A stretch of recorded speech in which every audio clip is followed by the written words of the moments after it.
All right, my friends, welcome to episode 296 of Prof and Prof Plays Games. My name is Larry, the professor at Prof Plays Games on Twitter, and over there is Bill, and I almost said Anthony. Man, habits die hard. Well, I'll be Banthony for today. How are you doing, Banthony?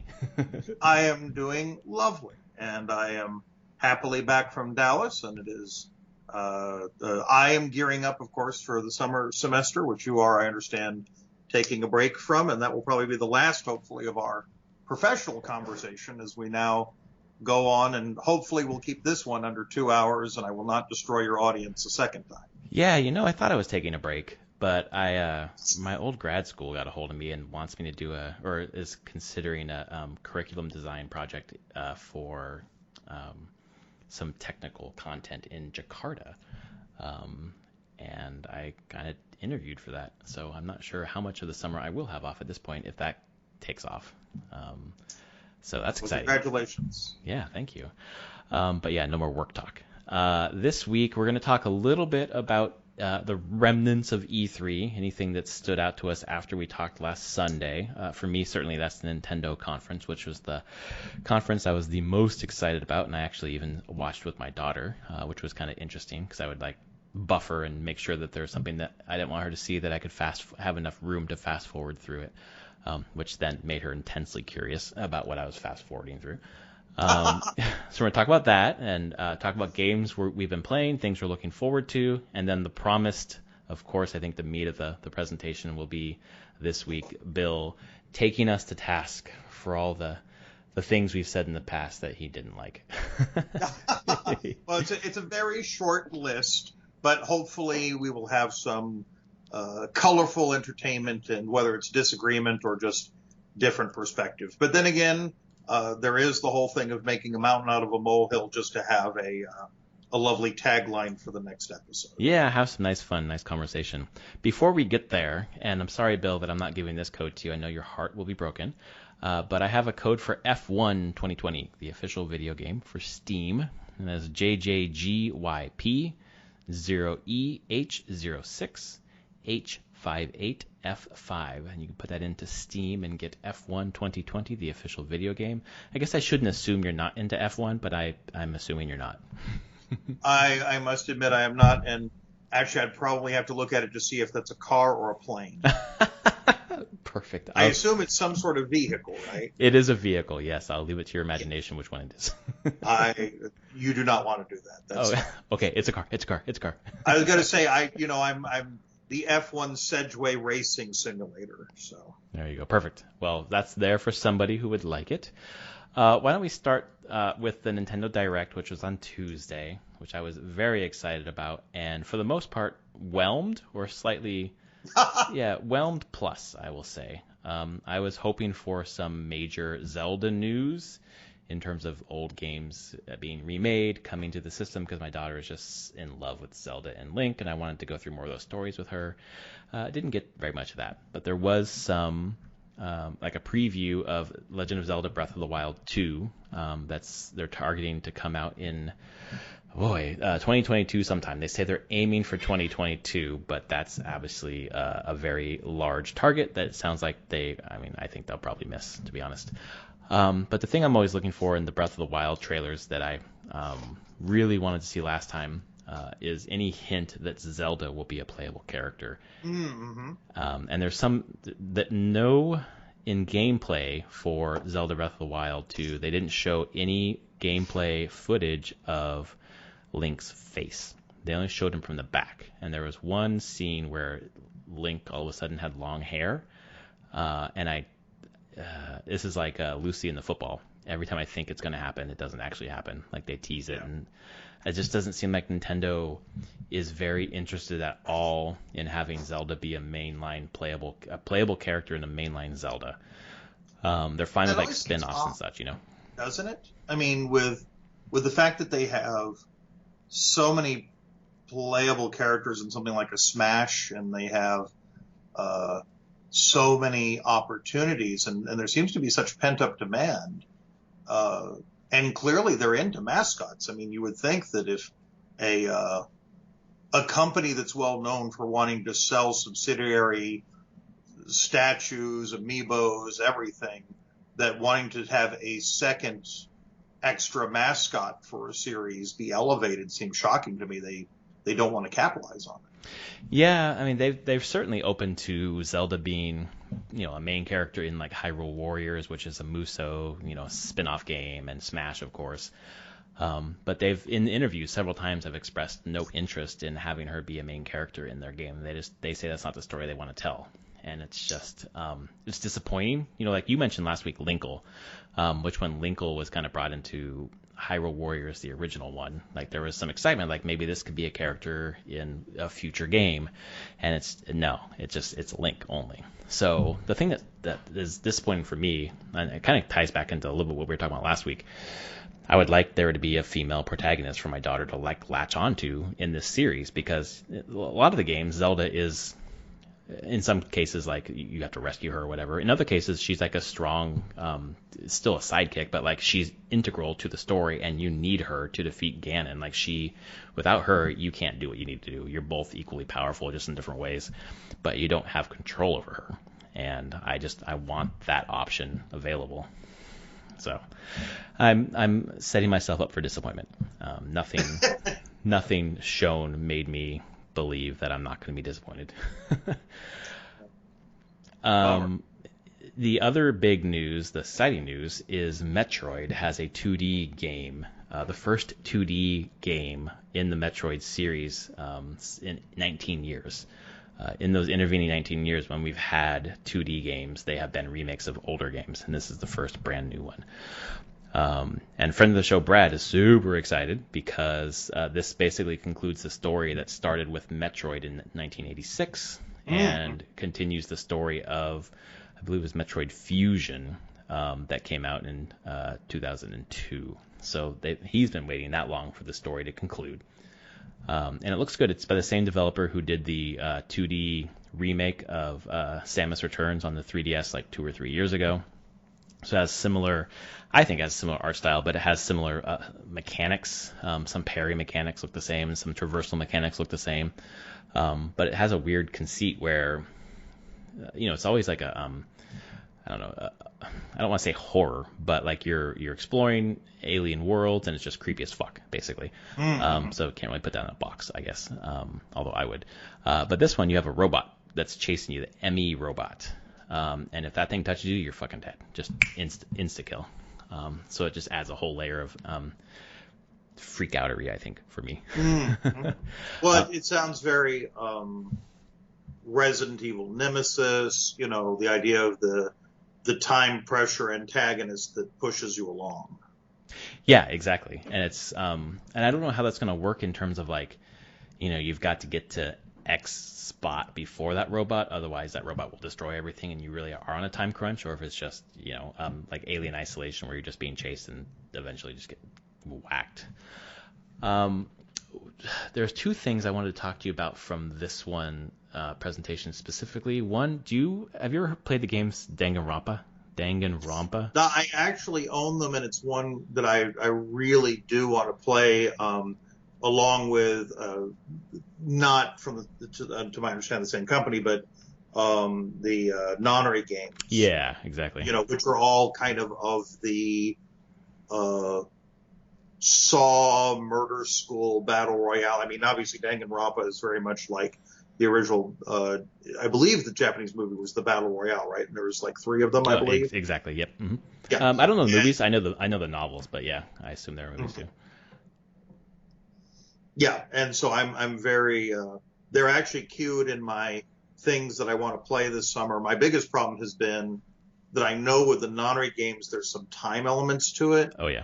And holy crap, I hate that pressure but love it at the same time. And so the idea of, okay, I need to play this, but I need to have a time when I'm not going to have any distractions, and that's not a very common gaming opportunity for me. Right. And particularly when I know that I'm going to be stressed out. I don't know if this is one of those that also has like the only one save and, that sort of thing. Because I know that some of these games have extra pressures or penalties if you don't do things in a certain way. And so I'm trying to prepare myself for it, but I think it would be great fun. Yeah, I'm sure. I believe that's the case with this one specifically, Danganronpa. So they announced that they're putting all 4 games onto one cart, basically, to come out on Switch. I bought the first one and played through probably like 10 hours until I found, like, I got to a puzzle or something that I got stuck on and kind of moved on. But it's just a creepy as fuck battle royale, basically. Yeah, exactly. In the, someone keeps dying and more people dying, to figure out who's killing everyone before you get killed yourself, kind of thing. Mm-hmm. The other thing I wanted to ask you about, just because it looks like Mass Effect, they're trying to do a Mass Effect thing. Guardians of the Galaxy is being made by Eidos Montreal, Mm-hmm. and they've basically, I don't know if you're, interested in that property or not, but I've enjoyed it. I was only mildly. I'm more of a DC than a Marvel guy, mm-hmm. and so Guardians of the Galaxy I was aware of, but like most of the public, I only became really engaged with it within the movie franchise. Mm-hmm. And Mm-hmm. the first was a brilliant adaptation that found, and I say brilliant adaptation in the sense of that, as someone who didn't know much about the property but has investigated afterwards, where the property, was and how they went to it. I think that even though Chris Pratt is occasionally in real life a little odd, but he plays the character in a charmingly brilliant way. The supporting cast is absolutely brilliant. I mean, you have Karen Gillian, of course, Amy Pond from Doctor Who is in there. It's a great system. So, yeah, the fact that they're putting together this action game looks really interesting. Of course, the last Marvel game that came out, I'm not sure did so well. Oh my gosh, I know. But at least it says they emphasize it's a single player experience. So I'm hoping, but I didn't investigate more than that. I was just aware of it since it's not for a system that I own right now. So what is your further take on that? What's your... So this is something that I was not interested at all in, because exactly what you said, Avengers kind of landed with a thud. And it's kind of the same partnership, different studio, but I didn't think it was going to be that. I wasn't going to be interested in an online experience similar to Avengers with Guardians of the Galaxy.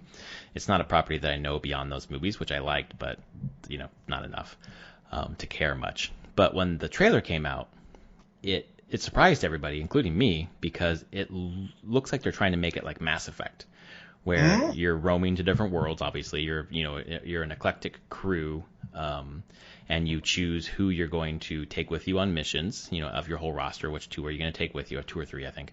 And then there are just inflection points in the narrative where you have to make a choice, and that choice you make, like, kind of cuts off other choices and changes the outcome of the story, supposedly. I don't know if you're gonna have like a diamond narrative where it like branches out and then comes back to the same point later, but it sounds in some way like they're trying to make a Marvel version of Mass Effect Lite almost, and that got me. I went from 0 interest to like 25% interest. That's awesome. Yeah, I don't know what they're gonna do with that property, but it would be wonderful. And it's tragic because I also know that they announced for that terrible Avengers game that they're coming out with Black Panther. And for Black Panther to be put in such a shitty game. Yeah. And then the same thing that Ms. Marvel's debut game was this shitty game. I don't know that she was featured previously, but to have Kamala and that moment just seems sad. Yeah, and from what I understand, and from friends that I know who've played it, like the single player, which is pretty short, it's like 8 hours or 10 hours or whatever, with Kamala Khan, is really good, and then everything else is really not. Yeah, and they said it really was her story. Now, again, I haven't played it because once I was warned off as to how games as a service shit it was, I couldn't be bothered. Right. And I just don't love the Marvel properties as much as I love the DC properties enough to play through it to have some grind fest. And I'd much rather enjoy, like, I have friends that I didn't realize that there's still a City of Heroes Reborn that you can play. And that was a really great superhero experience. And the fact that it still exists out there. And although I'm sure the graphics are dated, the character customizer was so awesome and really made you feel like great. Right. That I guess I've always found superhero games to be hit or miss, and mainly misses. Yeah, it's hard. What are your other superhero ones that you just? I mean, obviously you mentioned Miles Morales in the original Spider-Man game. I assume the Batman Arkham series probably is there for you. I think we've talked about that before. Yeah, and like that's an example of one, and I think it's like sacrilegious, perhaps in the community, but I really liked Arkham Asylum, the original one. It was almost like it really was like a Metroidvania.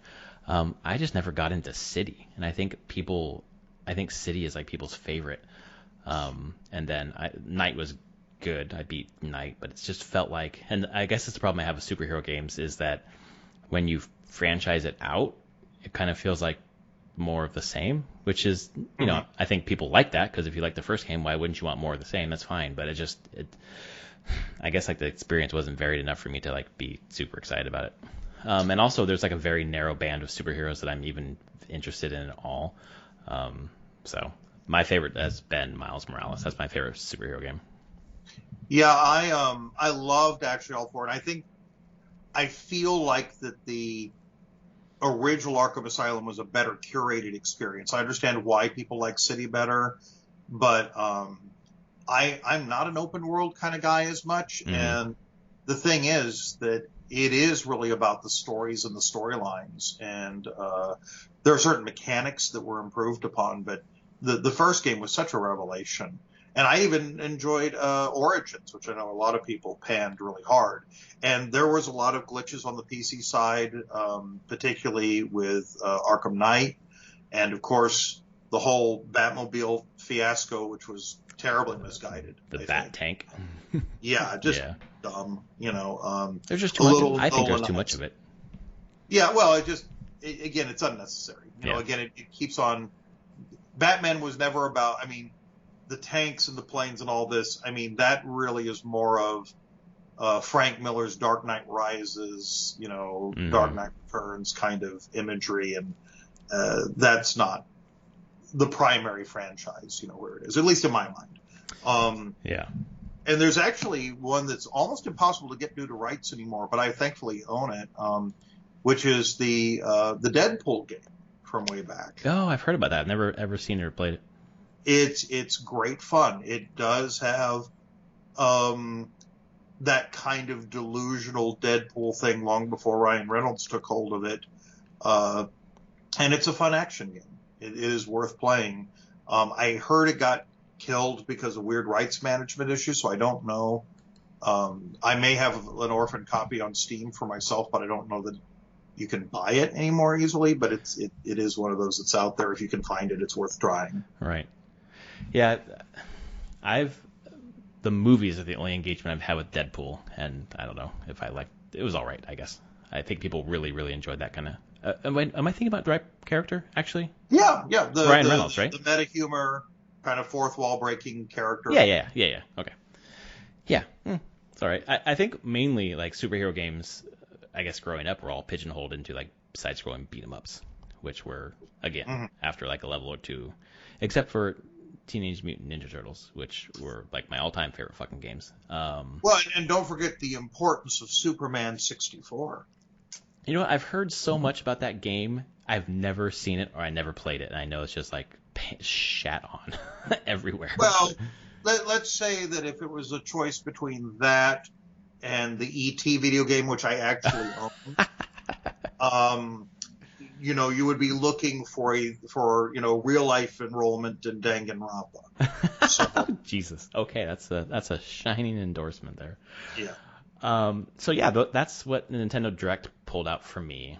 And then E3 kind of just most of the big stuff we had talked about already. So unless there was something else that like came up to your attention. Well, there's actually quite a bit because I was, I had been more side doing, but now that I was in a more passive place where I was away for the week at my mother's home where the technology, the computer she has, the gerbils are still only barely living. So it was a very different experience for me while I'm there. And so I was more of a consumer of news and looking ahead. And then Steam has also had the Next Fest. I don't know if you've seen that. Yes, that's right, with all the demos and stuff. Yeah, and so there's a bunch of things that I gave my consideration was making the list of stuff that I either already knew about, was excited about, and stuff that wasn't. And I made a big list. I was going to hit a few of them, so starting with like the popular ones, and some of which you may have already talked about before. I believe you and Anthony already mentioned Starmancer at some point. Anthony did for sure. Yeah, that's really an intriguing possibility. We'll see if it really is Skyrim in space. Don't know if that's true, but or no, that's Starfield. I'd say that should be Starfield, yeah. Starfield. But Starmancer also looks really good. I'm personally really excited by Pathfinder Wrath of the Righteous. I don't know if you're familiar with the Pathfinder games or not. I am with Pathfinder. Is this a DLC or is this a new game? No, it's a new game. Oh, okay, okay. So I also backed this one on Kickstarter. It's so it's still using, I believe it's using the first edition rules. It might have moved to the second, but I think it's the first. I'm not in the beta, or I chose not to be because I really don't want the story spoiled. Mm-hmm. It's an adventure path that was there, and just like Kingmaker was about kingdom management, this is a story about very high level characters and archetypes. Like you get to be either like a lich or a devil or an archangel or something. And so you have this sort of mythic path that you follow in addition to it, which changes the way the storyline plays out tremendously. Oh, that's cool. And so it's a very kind of high level, high power, and it again, I think they learned a lot from the first game, and the first game was a little rough when it came out, but it's still an amazing experience. And so I think that that one's definitely pretty, high on my list. I did buy, speaking of sort of the D&D type games, D&D Dark Alliance, which is coming out, I think, in 2 days. Yeah, that's hitting Game Pass, I think, as well. Yeah. And now, are you going to be playing that at all, or do you have any sense about it? So I've heard about it on a couple of podcasts, which is why it's on my radar for, I think I'm right, coming to Game Pass. I might have to Google that while we're here. I want to check it out because anything that's D&D, I at least want to look at. I'm always like adjacent to D&D. I love listening to this D&D podcast specifically. So if it kind of has that experience of D&D, because I can't really join a campaign given my, family life basically. Of course. I still want to experience that kind of storytelling. So do you think this is something that would do that? Probably not. But okay. All right. I mean, in the sense that I feel that this, along with the Baldur's Gate Alliance, I think these are a little bit more actiony rather than like the Pathfinder games, which are more of the tabletop-y. Okay. But I too, if it's basically within the TSR verse, the Wizards of the Coast verse, whatever. I just want to see how the stories are played out. And I played the original Gold Boxes games, which I'm not familiar if you're familiar with, but like Eye of the Beholder and that sort of thing. What the fuck? Which was Dritz is in this? I'm sorry to interrupt you, but I'm looking at the trailer for this game, and Dritz Do'Urden is in this? Yes, Dritz is one of the characters, who's one of the 4 playables. Oh shit! Okay. Yeah, and again, but it's Dritz as Dritz via Diablo, it feels like. Yeah. But there's nothing wrong with that. I mean, that could be is a lot of fun. An experience as well. And so, I understand the writing is supposed to be really intriguing on it and solid. So I'm hoping that we'll see a great story out of it. Don't know, but again, in 2 days I'll find out if I blew my money or not. It would not be the first time. Also, in the popular and things that are probably there, we were mentioning the Arkham series, Gotham Knights, of course, I'm looking forward to. Right. As a continuation of sort of the Batman Arkham series. I don't know if you're familiar with that property or not. Yeah, and that actually surprised me because I thought it was going to be like an online, I don't know, something like in the vein of Avengers. But it turns out it's like drop in, drop out co-op, which looks pretty interesting.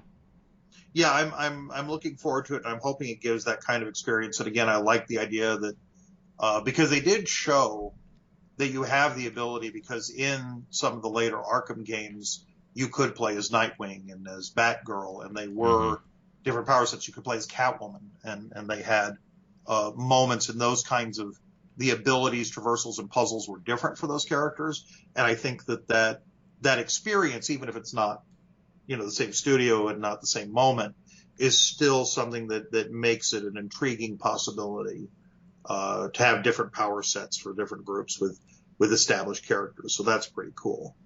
I'm really excited about Outer Worlds 2 coming out. Did you play the original Outer Worlds? No, but it continues to be hovering towards the top of my list because I've heard it's fun, good story. Oh yeah, no, it's charming. It's basically Fallout in space. Yeah. And they got there before Starfield. yeah, and it's so much more, but it has that kind of weird, demented. Corporations have some bizarre ideas, and everybody's sort of a toady. It has that off-brand humor. It does have, some different pathing branchways of skill sets, but it will definitely wet your whistle. I bought it and played it before the DLC came out. I'm probably going to wait until later to go back and experience the DLC, but I think that it was a really great thing. So the fact that they've got a sequel coming out makes me really happy. That's a great one. Another one that'll probably be on my buy list is 2 Point Campus. Oh my God. I've heard that name so many times on podcasts, and I didn't really know what that game was until I saw it at E3 on the Nintendo Direct. And I realized it's a sim for a university? Yeah, so the one you've heard of is not 2 Point Campus, but 2 Point Hospital, which has been out forever. So right. It's a hospital sim that's very cartoonish. It has its issues, but it definitely knows basically the things that people who played Sim Hospital, the various different kind of sim management games, the kind of things that's a combination of what was sort of the old school Maxis tongue-in-cheek humor with cartoonish, with management, and it works pretty well. There are problems with it sometimes, but it's definitely charming, and I still play a little bit of 2 Point Hospital in the background. So the fact that they have done, because the first thing that both of us as educators want to do is also now sim educate, right? But to do... Well, it's the problem I had with Fire Emblem, which is a series I love. This newest one that came out 2 years ago, you're a professor, and I was like, I love Fire Emblem, but that's my job. I don't want to do this.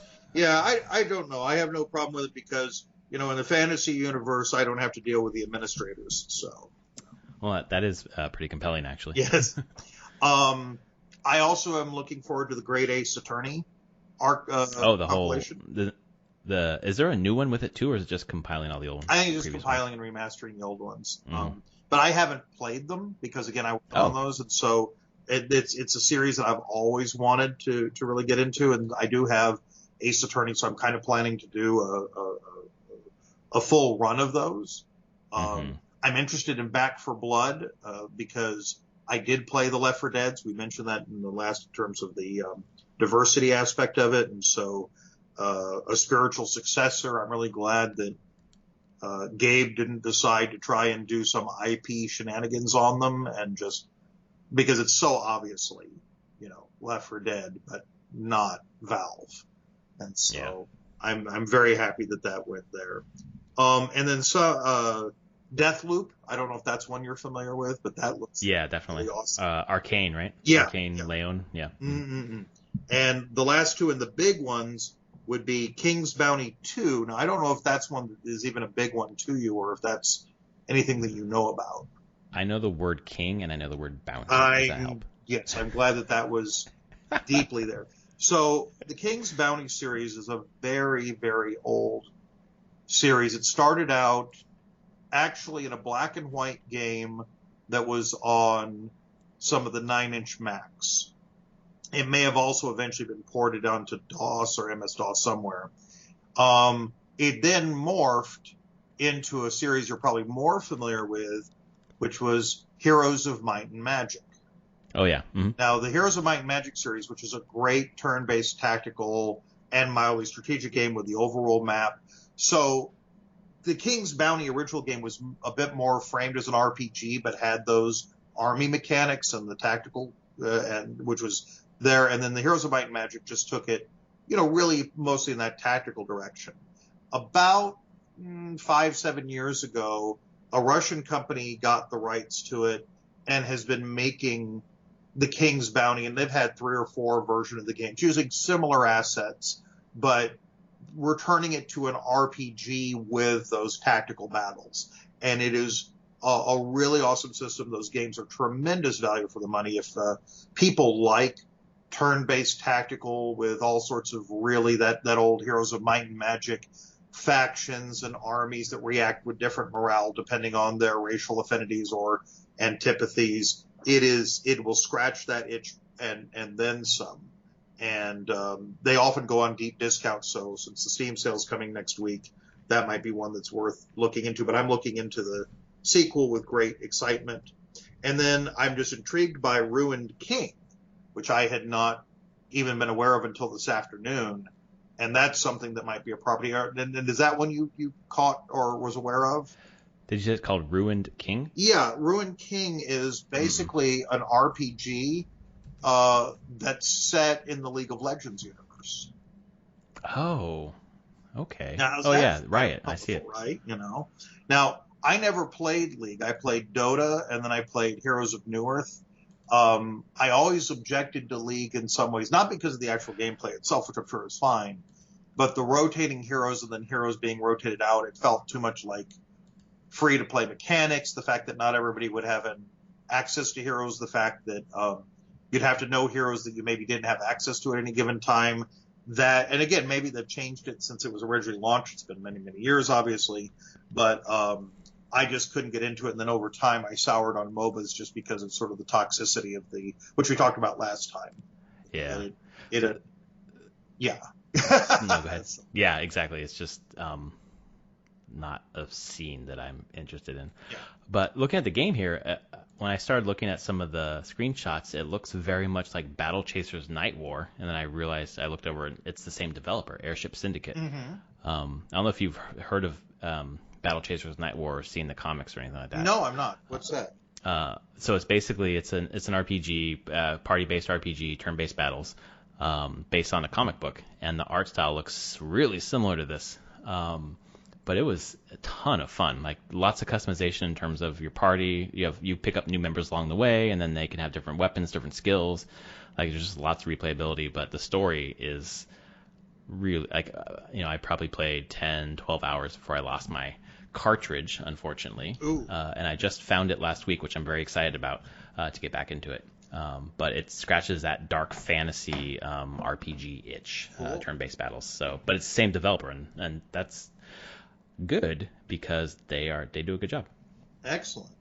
Yeah, so those were the kind of the mainstream ones. Now, I also did find some kind of more indie or double A or single A or maybe C battery level games. I don't know if you want to hear about those or not, or if that's of intrigue. I want to see battery game that is on your list. Okay, let's see. Murder Mystery Machine is one. That sounds like a great fucking name. Yeah, it is. It's sort of an isometric but stylized game that looks like it's doing kind of a CSI murder mystery thing, but also suggesting some moral choices that as an investigator, it's not just about you trying to figure out what it is, but maybe that you would have the option to maybe fuck with the outcome in a series of related cases, which gives it a number of different layers for something that, I love these murder mystery games. I've always done the,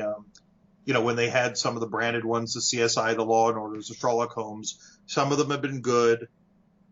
Some, I think it's really hard to do a compelling murder mystery online. I mean, the original ones that I really loved were even things like the Infocom games like Deadline, which they were really great attempts at them, but sometimes the way that you had to be timing or to see witnesses, which is why things like, what I mentioned last week, Overboard was such an amazing reverse murder mystery fun experience that I think is great entertainment. So I really am looking forward to that. This one looks slightly like Disco Elysium, just in terms of the way it's presented. Yeah, doesn't it feel that it has that kind of morally gray, interesting kind of twistiness to it? So yeah, I'm looking forward to that. Another sort of indie one that came up was one called Growing Up, which is also... Oh, is that the... Sorry, go ahead. No, go on. Oh no, I was thinking of Grow Up. Okay, that's a totally very different game What is from Grow what I'm Up? seeing I here. don't know that. Grow Up is like a 3D platformer by Ubisoft, Oh, where you no, like no, I don't. No. plant vines, and it's Yeah. very 3D platformer. No, this is very different. Yeah, no, very different. But the thing that growing up, so it's, the kind of RPG slash visual novel. You're taking a character and leading them on through adolescence. But the thing that makes it intriguing is look at the pedigree of some of the writers on it, including Life is Strange, This War of Mine, Tales from the Borderlands. I mean, holy crap, the pedigree behind the writing team on it is insane. So that really, that's really good news. I wonder, because Life is Strange had two different developers. Are these some of the writers from the very first game? I'd have to take a look. It's one of the lead writers, so I'd have to take a look. I think it's from the first game. That's cool. And it has an LGBT thrust to it, or a possibility to it, but it's definitely just anything that has that really strong writing, but offers the supposedly the choices matter, the life out differently. I think it's really fascinating, and I'm excited by it. There's another one that's a little weird that I think is in a very different direction. The Fermi paradox. You didn't say furry, did you? No, Fermi, F-E-R-M-I. Fermi. No, furry paradox would sound like the clicker game I was talking about last week. No, the Fermi paradox is, again, it's weird because it's like a God game that still feels a little visual novel-y, but also huge in scope, where you're kind of like, again, like your kind of Mass Effect Reapers or your Mass Effect ancient alien race that oversees it, the Babylon 5, the Vorlons, whatever it happens to be. And you oversee a time scope of millennia of years of different developing planets, and as those planets reach certain epochs, you, as the outside alien race, can influence the direction those groups go into. And that as you influence these different races, and then they become spacefaring, what happens as a result of your interference with these different... Is this like a Civ game, but in space kind of thing? Well, but it's not Civ, because Civ, you're building bases and all this. This is more... God, it reminds me of some of the Life games that were out, where you would grow a culture or civilization by influencing it from, the above. But it really is an intriguing premise. I'll be interested to see how it plays out. And but I would suggest you check the demo. It looks really kind of a fascinating brain tickler that I think would be fun to play. Yeah, I'm looking at it right now. I'm gonna click download and hopefully not mess up everything. Yeah, no, that's fine. That's fine. My Skype is frozen at the moment, so if I suddenly disappear, you'll have the shortest rant ever. So right, like he liked everything. Yeah, I think everything is perfect. Yes. Okay. And that's it for the podcast. Thanks for joining us this week. Another one of these sort of C battery upgrade ones would be Forgotten City, which was originally a mod of, I think it was Skyrim. Oh, wow. And then became its own game itself, and is a time-traveling adventure game, and has had a lot of maturity to it, and it comes out in July, so that sounds like a fun time. My Time at Sandrock. Now, are you familiar with My Time at Portia? Yes. Okay. Did you play it? No. Oh, not your kind of game? It's not. Okay. Not really, no. Yeah.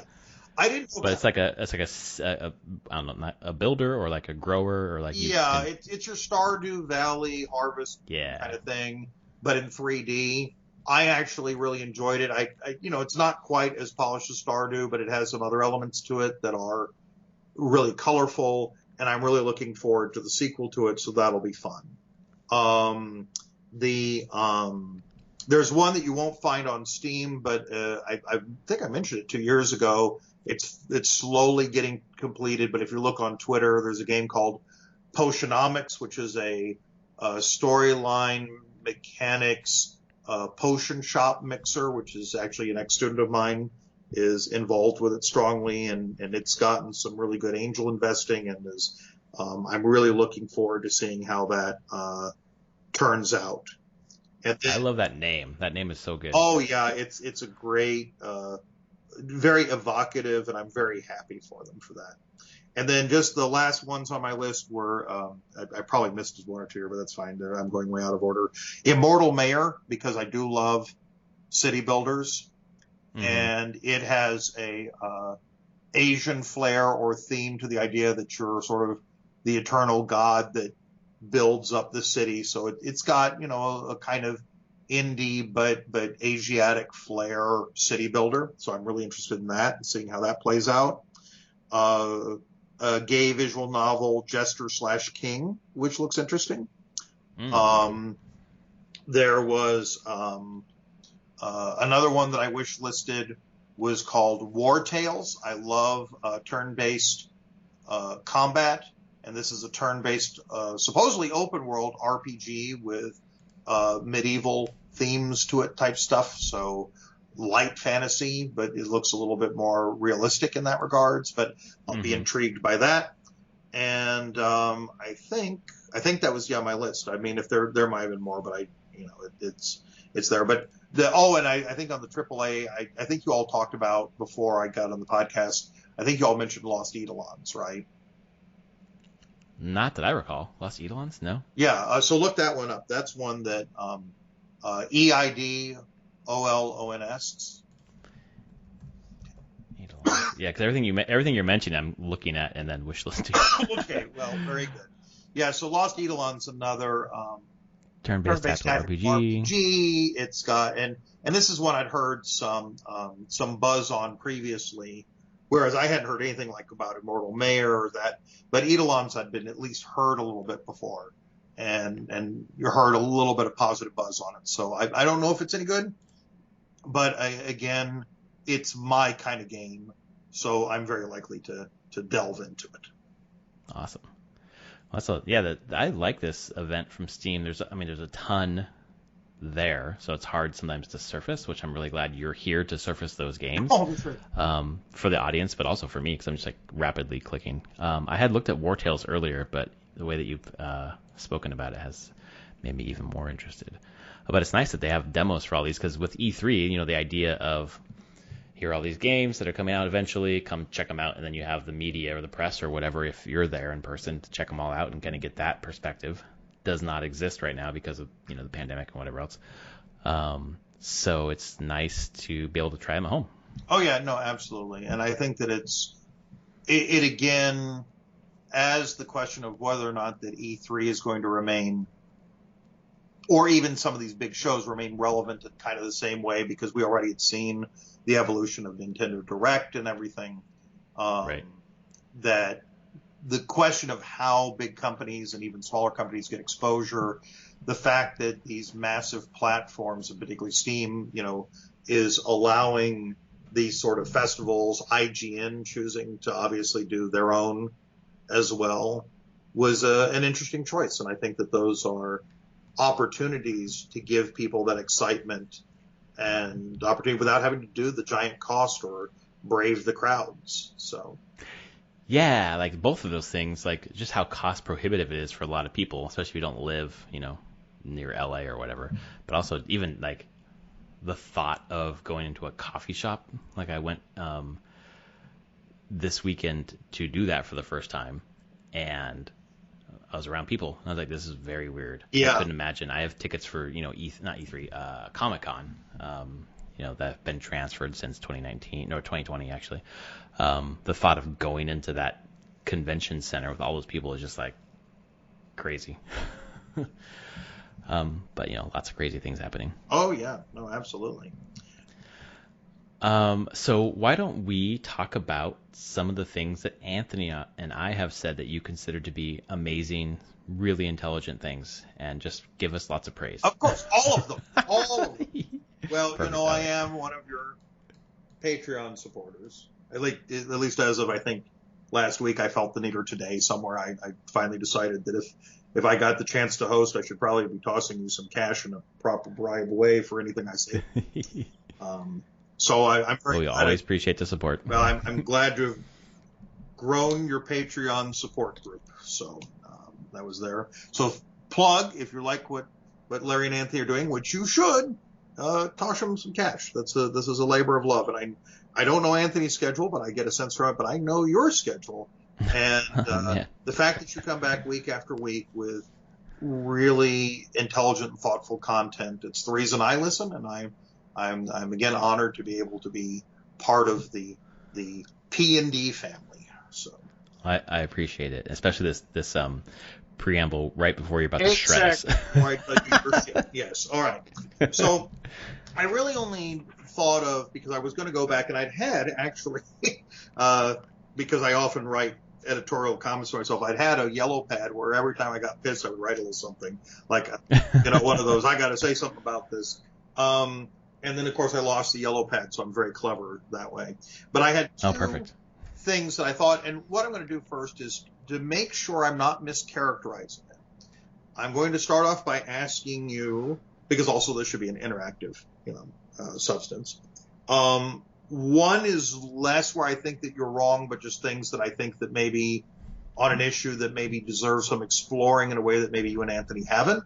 And then there's one where, I just think you're totally wrong. And in multiple episodes, I felt that you've highlighted things that were in error and that maybe deserve a different take. So there it is. You're not going to tell us that Breath of the Wild is not the best game of all time, right? I haven't played it, so I wouldn't know. So. Oh my God! All right, go ahead. Okay, so the first one I wanted to address is a question of the Epic Store. So let me just ask this: how do you feel, to make sure that I'm not misrepresenting your or Anthony's positions? What is your feeling about Epic as a company, the store, and its work that it's been doing? Well, I'll just speak for myself, although I think probably Anthony may feel the same way. I think it's fine. I'm happy that there's another storefront that's providing competition to Steam, and I know that they're trying to shoehorn their way in by giving away a shit ton of free games, but I'm perfectly happy to accept those free games. I don't, in terms of Epic as a company, I don't really have any loyalty to them, but I don't really feel like I have anything super negative to say about them. Obviously, they're going after Apple for selfish reasons, and the Fortnite craze has, some interesting roots in basically taking someone else's game idea and just redoing it in their own way. But the Epic Game Store, I feel like I feel like there's just a ton of angst about it, and the idea of exclusives, quote unquote, on the PC space, which was really kind of constrained to the console manufacturers, and it wasn't really a concept on PC, and now it sort of is, with the timed exclusives or whatever for some games coming to Epic because they're throwing money around. But I don't know that I have much of a problem with the Epic Store itself. Okay, well, that's where I would say I would like to offer a thought or a corrective, perhaps, or at least a countervailing opinion. Which, because, in some ways, the way that Epic behaves surprised me, because I also know, as I say, we are friends. That's the rumor, at least. And I am familiar with your position on certain kinds of corporate behavior, Mm-hmm. And so, here's the thing. First of all, I think it's great that Steam has competition. And Steam has always had competition. I mean, it's even though that GOG plays in a different space, right. The fact that they did introduce a launcher and have their own thing going on and have their niche, which is in some ways better curated than Steam, and the fact that they have an area so you kind of know, hey, I'm going for this kind of games is there. There have been groups that have tried to do it. Ubisoft's launcher is shit and should never Oh exist. God, it's so bad. And creates horrible nightmares. Origin is only slightly less shit. And EA is only slightly better, but still is ugly and bad in its functionality. It's really creaky when you try and get things in it, and it's not like it. And it tried to become a Steam competitor, which is why they pulled the Sims stuff off of Steam, and now they're beginning to play nice again because I think they've become aware that Origin is never going to really be anything more than a DRM machine and then a way to monopolize on Steam packs and all this. And again, part of the reason I think people tend to talk a lot about Epic is because that, one, they get free shit, and number two, that Steam has become the bloated, the man, right? That sort of thing. And so now the scrappy young upstart. But Epic, in my humble opinion, is quintessentially building itself on a mountain of assholery. And I dislike where they're going with it. I feel deeply uncomfortable with them. And I understand why they're doing it, and they have the right to do it. Now, the one thing I'll say that's good about it, I like the fact that even though I detest the exclusives, because that's, as you know, the way monopolies work, right? When a large monopoly has dominance in one field, and they use their money or monopoly in one field to try and create a monopoly in another field, and that, Fortnite is using its piles of cash in order to try and overwhelm Steam and doing something that clearly Gabe is not likely ever to do, right? Mm-hmm. And if that helps some, smaller developers by taking the Epic cash and running, I'm not going to, I'm glad those games got developed. Obviously, Hades was a benefit of this, so I can't mm-hmm. get on that too much. But Epic is inherently trying to use its Fortnite money to very badly create a monopoly, and then, but not curate to making a better or even acceptable experience. In other words, the experience of the Epic Store. How long has the Epic Store been up now? What, almost 2 years at this point? Yeah, 2.5 years. Yes. Mm-hmm. They don't have a fucking friends list. Right. Okay. Well, wait a second. I have a friends list here. Do I? Okay, I'm sorry. I'm looking at it right now. Them through the web page, which you can then get all of your functions on it, but I do not see the friends list on the web page. The reason I put it on the web page is because the launcher still fucking won't work for me properly.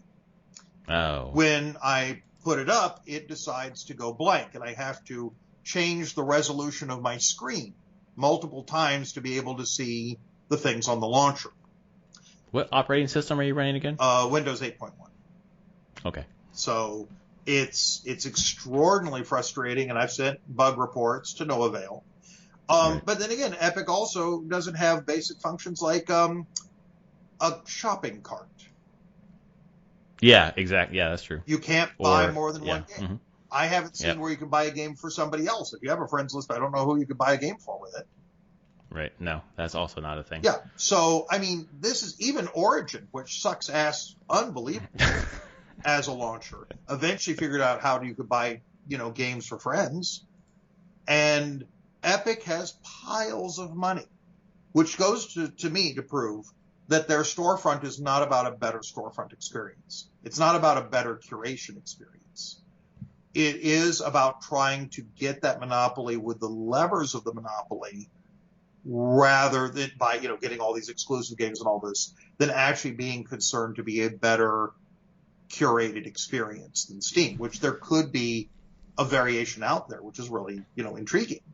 The only thing, if I can push back for a second, the only thing that I push back on is the curation thing, and it's only because those rare, hopefully rare, instances where those games are coming onto Steam that are basically like, I forget what the term is, teaching people how to like hit on women and like super. Well, no, that's what I was saying. That there is that Epic had the opportunity to create a better curated version of Steam.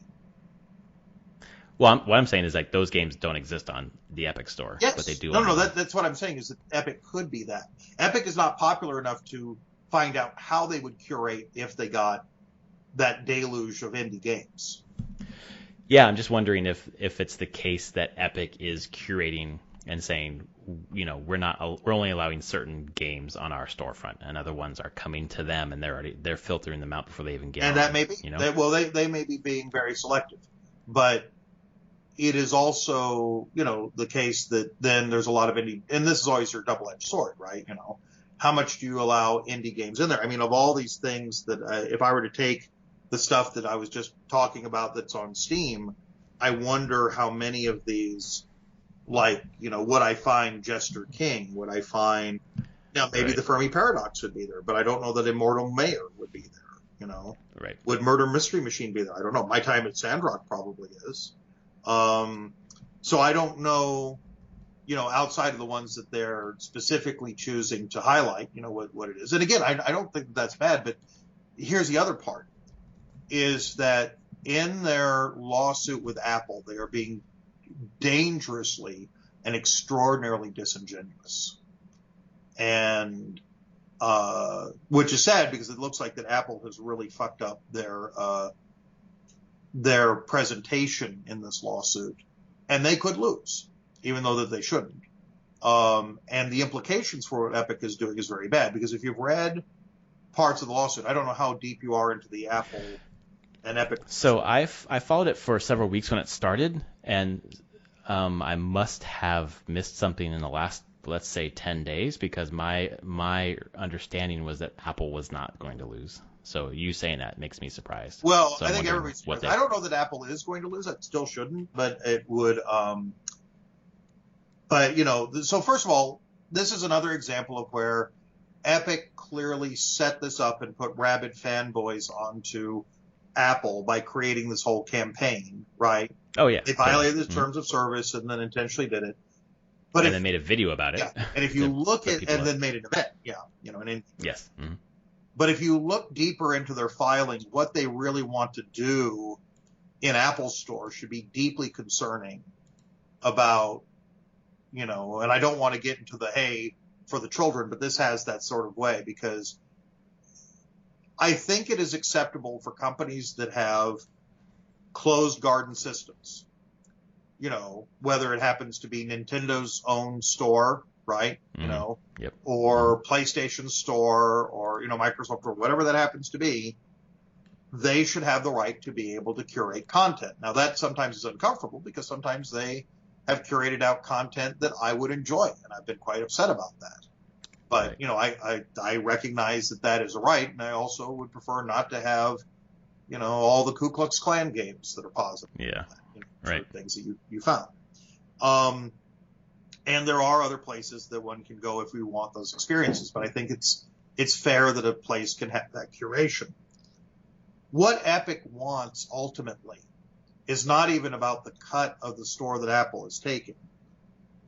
It wants to set up its own app store inside of the Apple Store, to where then you would go to Epic and buy apps and load them onto Apple. Right. And that means that they can choose whatever curation or lack of curation in that walled garden system.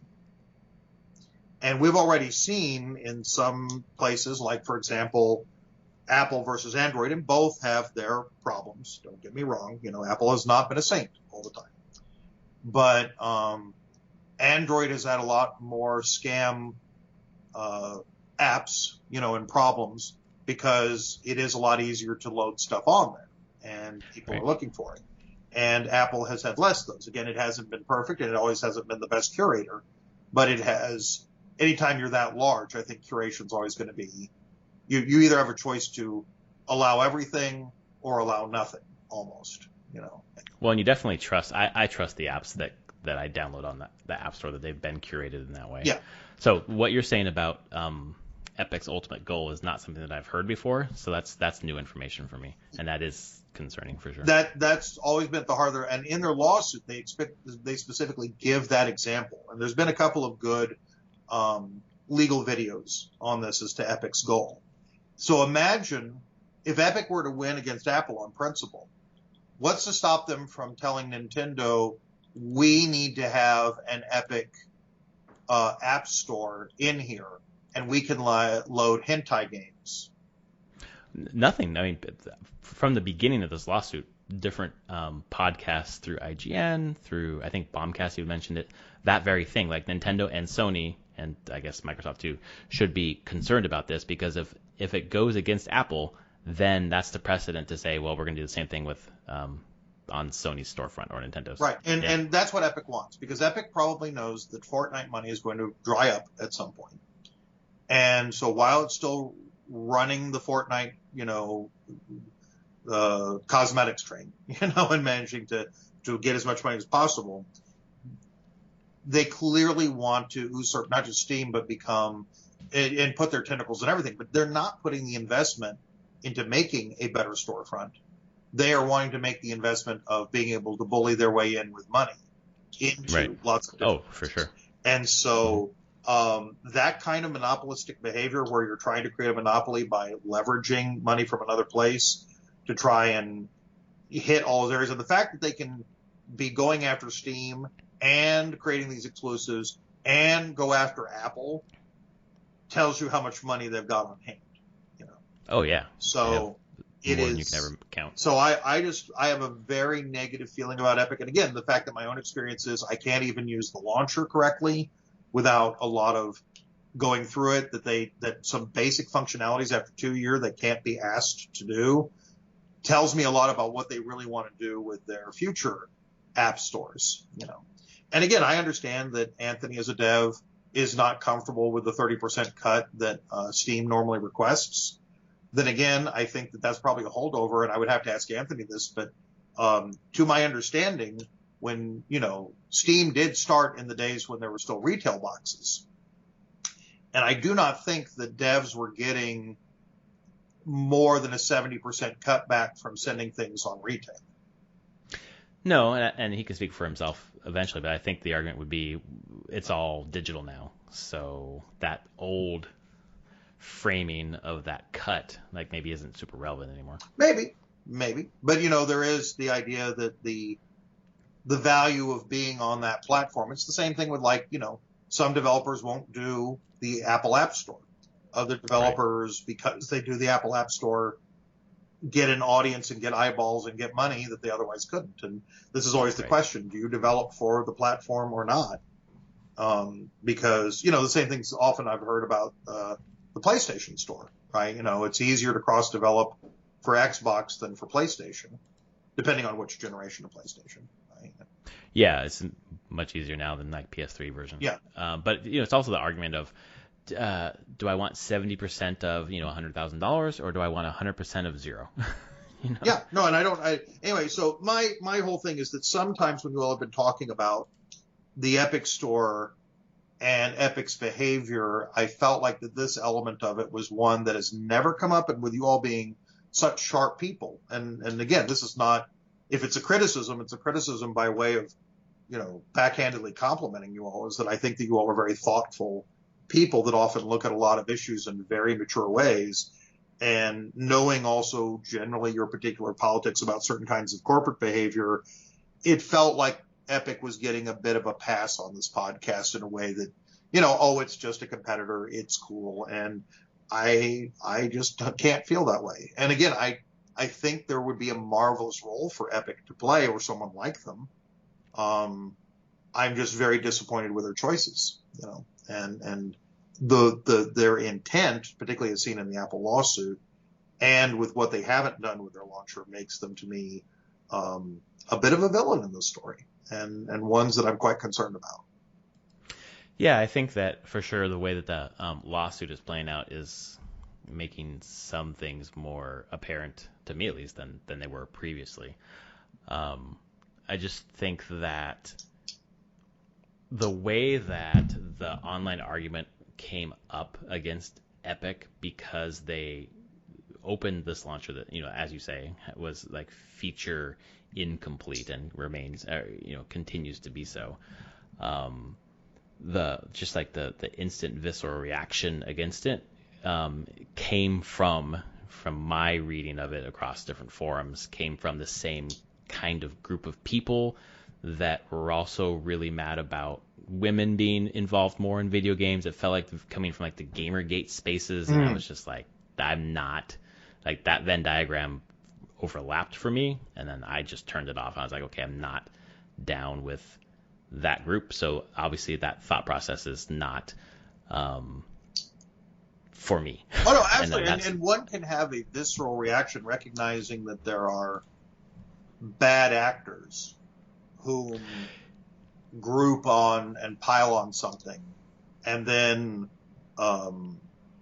as a result, their bad faith arguments are so unpleasant, it immediately makes it to where, as you say, you want to drown out the other side, because it would be, or drown out that side because it's so clear that they're maybe acting in a fanboy, pile it on kind of behavior. It just felt like bad faith arguments. Whereas since that the event that Epic did, where they were basically trying to like get the pitchforks into the hands of their fans against Apple, like that was the moment where I was like, there's something fucking weird here. So for me, it's been kind of watching how this lawsuit plays out. And what I've seen, the thing that I have not liked is just because of discovery, everything that's come out from like the private emails or whatever of the different game companies, things that they probably wouldn't want to get out there, it just feels underhanded in a way that maybe is fine if the larger point is like just, but it seems so like their main purpose has seemed so obfuscated to me that I'm waiting for the result to kind of like figure out what, if I can see the forest for the trees. Yeah. Well, but your discussion here has helped me a lot. I appreciate that. And then again, I don't want to claim that my understanding is novel. I've had to have I like to listen to certain legal channels to get more information on it. I think Leonard French was one that did one. He's quote unquote your favorite copyright lawyer. He's one that deals with copyright issues and particularly stuff online. But he also is a gamer and was involved in certain issues when some gaming stuff happened when then Jim Sterling, now James Stephanie Sterling, was being sued by, what were their names? But one of the small game groups that was trying to extort millions because they didn't like the fact that he had made videos that criticized their games. The Romaine brothers. I don't remember what their company was called, but they did a lot of shovelware, and there were Let's Plays that called it for what it is, and they tried to do false MCA takedowns and did a giant lawsuit against her. So then I think is correct now. I'm sorry, but anyway, so that was that. So that's my only that's the Epic. Now that was the one where I just feel like that there's some texture. Now, well, before we get, I guess that the other thing I'd say to push back against your argument is that the whole argument is predicated on the fact that monopolies are bad, when really we just need to give in to them and accept that they are the guiding light for our capitalistic enterprise that we have here. I'm just kidding. Well, here I will even actually take that comment, which was clearly not serious. There is a slight argument to be made that there is a value to monopoly. And this was the debate in the 19th century about the question of standardization. So right. Mm-hmm. There is a value that all of our electricity only has a particular standard voltage and has a one plug. But when there is standardization of monopolies, there should be regulation. So. Right. Yeah. No, sorry, historian jump. No, it's important. It's important to combat lame attempts at comedy with actual real facts. No. That was lame attempts at academia. So no, it's good. No, I appreciate that. Thank you. That adds a lot to the podcast. No, and then so here's the one that I think that that there might be a little bit of withering fire coming your way. So let me start with asking a question to make sure I'm not incorrect on you and Anthony's position. Again, I'll speak for myself, not for him. Yes. So you all have had multiple discussions, two in particular, I remember, that discussed in general the rising price of games, and that the new standard is $70. So without me priming the pump one way or the other, let me ask what, as you understand it, would be your position on this development. And I believe that you and Anthony have stated your positions, but I want to make sure I am not creating a straw man argument here. So my position on the fact that it's gone up $70. Yes. Partially, it's that, I guess, $70 on next gen consoles, because Nintendo's still 60. I think PC is still 60, right? Well, I mean, obviously, it's like airline pricing. I don't think that. I think that once the camel's nose is in there, I don't think that anybody's going to have a problem raising the tent. Yeah, that's true. So in general, I think that gaming prices were at $50 in 2005, and they got raised to 60 then. I believe that's when it was, at the beginning of the 360 generation, perhaps. And then they haven't increased since then until this generation. So a $10 increase. And then in the interim, to deal with the fact that they weren't able or weren't willing to raise game prices, even though development costs were going up, they started doing DLC and just like milking that. So the idea that game prices are going to go up due to inflation or due to whatever, the rising cost of development, obviously it costs more to develop games with the graphical fidelity that we expect on the PS5 versus, what you looked at 10 years ago, 20 years ago, or even like indie games now. It makes sense. Like, it's not out of the realm of possibility, or it's not outrageous to me that the price went up to $70. With that said, and the conversations that Anthony and I had, it would be nice for the DLC, the FIFA packs or whatever, to be diminished, because they are, if those were in fact trying to bridge the gap between development costs and what the actual price of the disc was or whatever, you would hope to see that decrease, but that's obviously not going to be the case. They're going to continue to make more money that way as well. I don't see.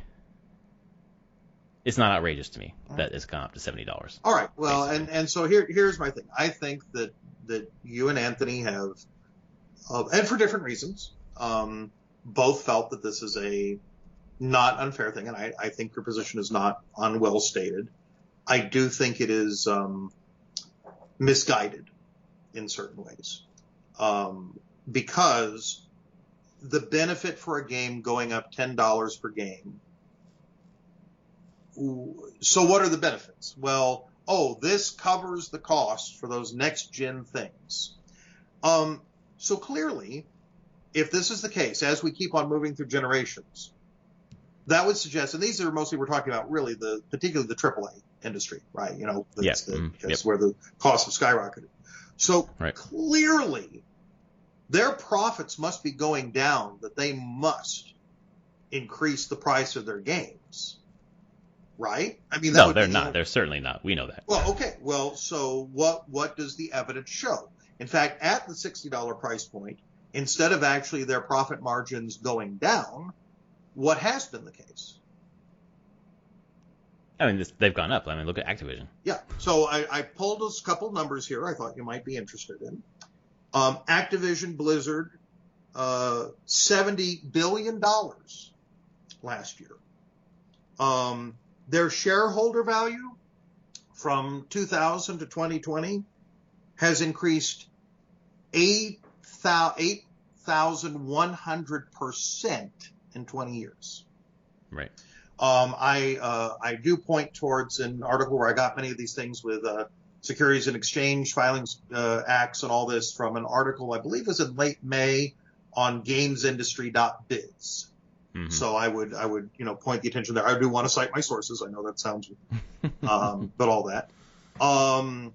We've seen executive salaries. For example, Bobby Kotick took said, "Oh my God, this is so bad. I'm going to drop my salary from $1.7 million a year to $875,000 a year, with maybe some ability to get it back." Except that he's due in bonuses to receive up to $200 million this year in bonuses. which is nice if you can get it, I think. Right, and it kind of belies the good boy move to lower his salary. Right, and also the lower his salary is clearly a dodge, compared to Yes, exactly. Even though that he Right. is himself considered one of the single most overcompensated humans, and labeled by such, in the industry. So that's not just in the gaming industry, but in actually when you can be overcompensated more than an oil company, fuck. I mean you're doing good. Can I step in here for Sure. a second? I don't know Kodak's tenure, but if his tenure was in fact does overlap with shareholder value increasing 8,000%. Oh no, absolutely. I mean, is he overpaid after then? all, there's the and that's wonderful. But the thing I don't is, want to I do not want to fucking defend Bobby Kotick, but if his sole job is to increase shareholder value, right. he did it. But here's the And thing: so this is not a discussion of his executive salary as a manifestation of his value to the investors. I'm talking about to the consumers. Is it okay that we're giving them more money? Is it a legit need for a company that can afford to give a single person over $200 million a year that could not be used towards production? The only thing, I guess my Well, no, response let's to that would be like, continue. Let's continue. And do you want me to answer that question? Oh, okay, no, fair enough. Go on. That the way that that's framed makes it seem like it's charity, and it's not. It's a market, and how much is the market willing to pay? Oh, well, I mean, but the thing is that the question of not can you force people to spend more money? Sure, but that wasn't the question. The question that I was posing was, is $10 reasonable if the excuse is that either due to inflation, this is a natural rising price and it's been way too long, or B, that just rising costs demand. But if we look at how the companies are otherwise being managed in these AAA properties, the rising costs do not demand if indeed they're capable of giving back shareholders over 8,000% profit. But do you think that's their reason? What? To get more money? Sure. I don't think No. Do you think their reason is about the inflation? Like my reason? Do No, you think my that's reason bullshit. is their reason? Because here's another thing. This is where, again, another example that you and Anthony, I think, have fallen for. In fact, speaking about when you hear an argument that's made, Bobby Kotick has made, I mean, others have as well, but Bobby Kotick famously, about a year or two ago, and I was listening to some podcasts that I like, but IGN's podcast kind of swallowed this hook, line, and sinker in a way that just I was very frustrated with. And when I heard you and Anthony having a discussion of it and seeming to accept it as well, I was expecting a different take from you all. But, for example, they always say, oh, the cost of going to a movie theater has increased so much, and therefore, and the price has not changed for games by comparison, right? And that's what I think even you all have cited. Is that a fair? I will say, yeah, I don't remember that specifically, but that doesn't seem out of the realm of possibility. Right. And here's the problem is that is always a terrible example, because it is true that in many ways the game industry and the movie industry mirror each other tremendously. But the movie industry also had explosive costs, right? Do you remember what VHS tapes originally came out with? The cost, you mean? Yeah. Weren't they super expensive? Yeah. In fact, VHS tapes originally were like $70 or $80. There's actually a tracker you can go to. And then they went to $50. And then they eventually, because of the ability for duplication and processes, settled into a price point around $20 for a premium movie. And then eventually, $10 to $5 for a leftover crap movie, whatever, sale movie, that sort of thing. Right. Mm. How much has that price changed since, even as we move from VHS to Blu-ray and even 4K? I mean, it really hasn't. Yeah. And one of the reasons for it also is the digital revolution, because you don't have to do as much of the packaging. And so were you to go to Amazon Prime Deals or Vudu.com or whichever your favorite, streaming service purchase is, that price point, you can get a UHD 4K movie from Disney that just came out in the theaters for $20. The premium content or maybe a few of them for 4K will push it to 25, right? Right. Mm-hmm. Because the thing is that the change to a digital platform and the fact that it's something you keep is there. If you compare, going to the movies versus, as a video game, that's like comparing buying a video game prices versus the prices of going to Comic-Con over the last 20 years. Having a physical venue you have to go to is different from actually having downloadable games. And so these examples, particularly the example of, movie prices have gone up so much, but actually the deliverables for movies and the home, in the same way we have games, shows that this is not the case and that inflation has not affected it, even as budgets have gone through the roof for movies, correct? I mean, it's the same sort of story as we've seen, right? Right. So clear, because think of all the CGI that's currently being done. It's the same kind of technology thing, right? So it is. I'm not sure that my take on that argument is specific to movies versus video games, as opposed to my thought process of a static price over time. In other areas, that price has not been as static. Yeah, but here's the thing: is that again, I'm trying to use comparable industries with comparable deliverables, and there are comparable problems. For example, apparently both EA and Activision Blizzard can spend a lot on their shareholders and all this, but also when they're making record profits every year, are happy to lay off their workforces. Yeah, absolutely. And saying that, if they can afford to compensate at the top, but can't afford to keep their studios that they buy up to greedily take IPs and then destroy the IPs, I'm sorry, but that is a corporate problem that doesn't deserve to be rewarded with an extra $10 a game. And furthermore, many of these companies that are the large AAA ones also are really good at tax dodging. Most of them have offshore havens that are being used. Now, again, Apple, which I really like, they also do it. So I can't, I'm not claiming that people don't do it. But, for example, Rockstar North is an interesting side note. Over a 10-year process when they had GTA 5 out, had zero tax because they offshored it. Right. So clearly people are still being able to make boodles of money. And as you say, if the other thing is to say, if we gave them more money, then the production would get better, or make it better for the developers or better for the QA testers. But there's no guarantee, or there's no reason to believe that giving them more money would make them allocate their resources better, or that they have a lack of money to do the production for these games.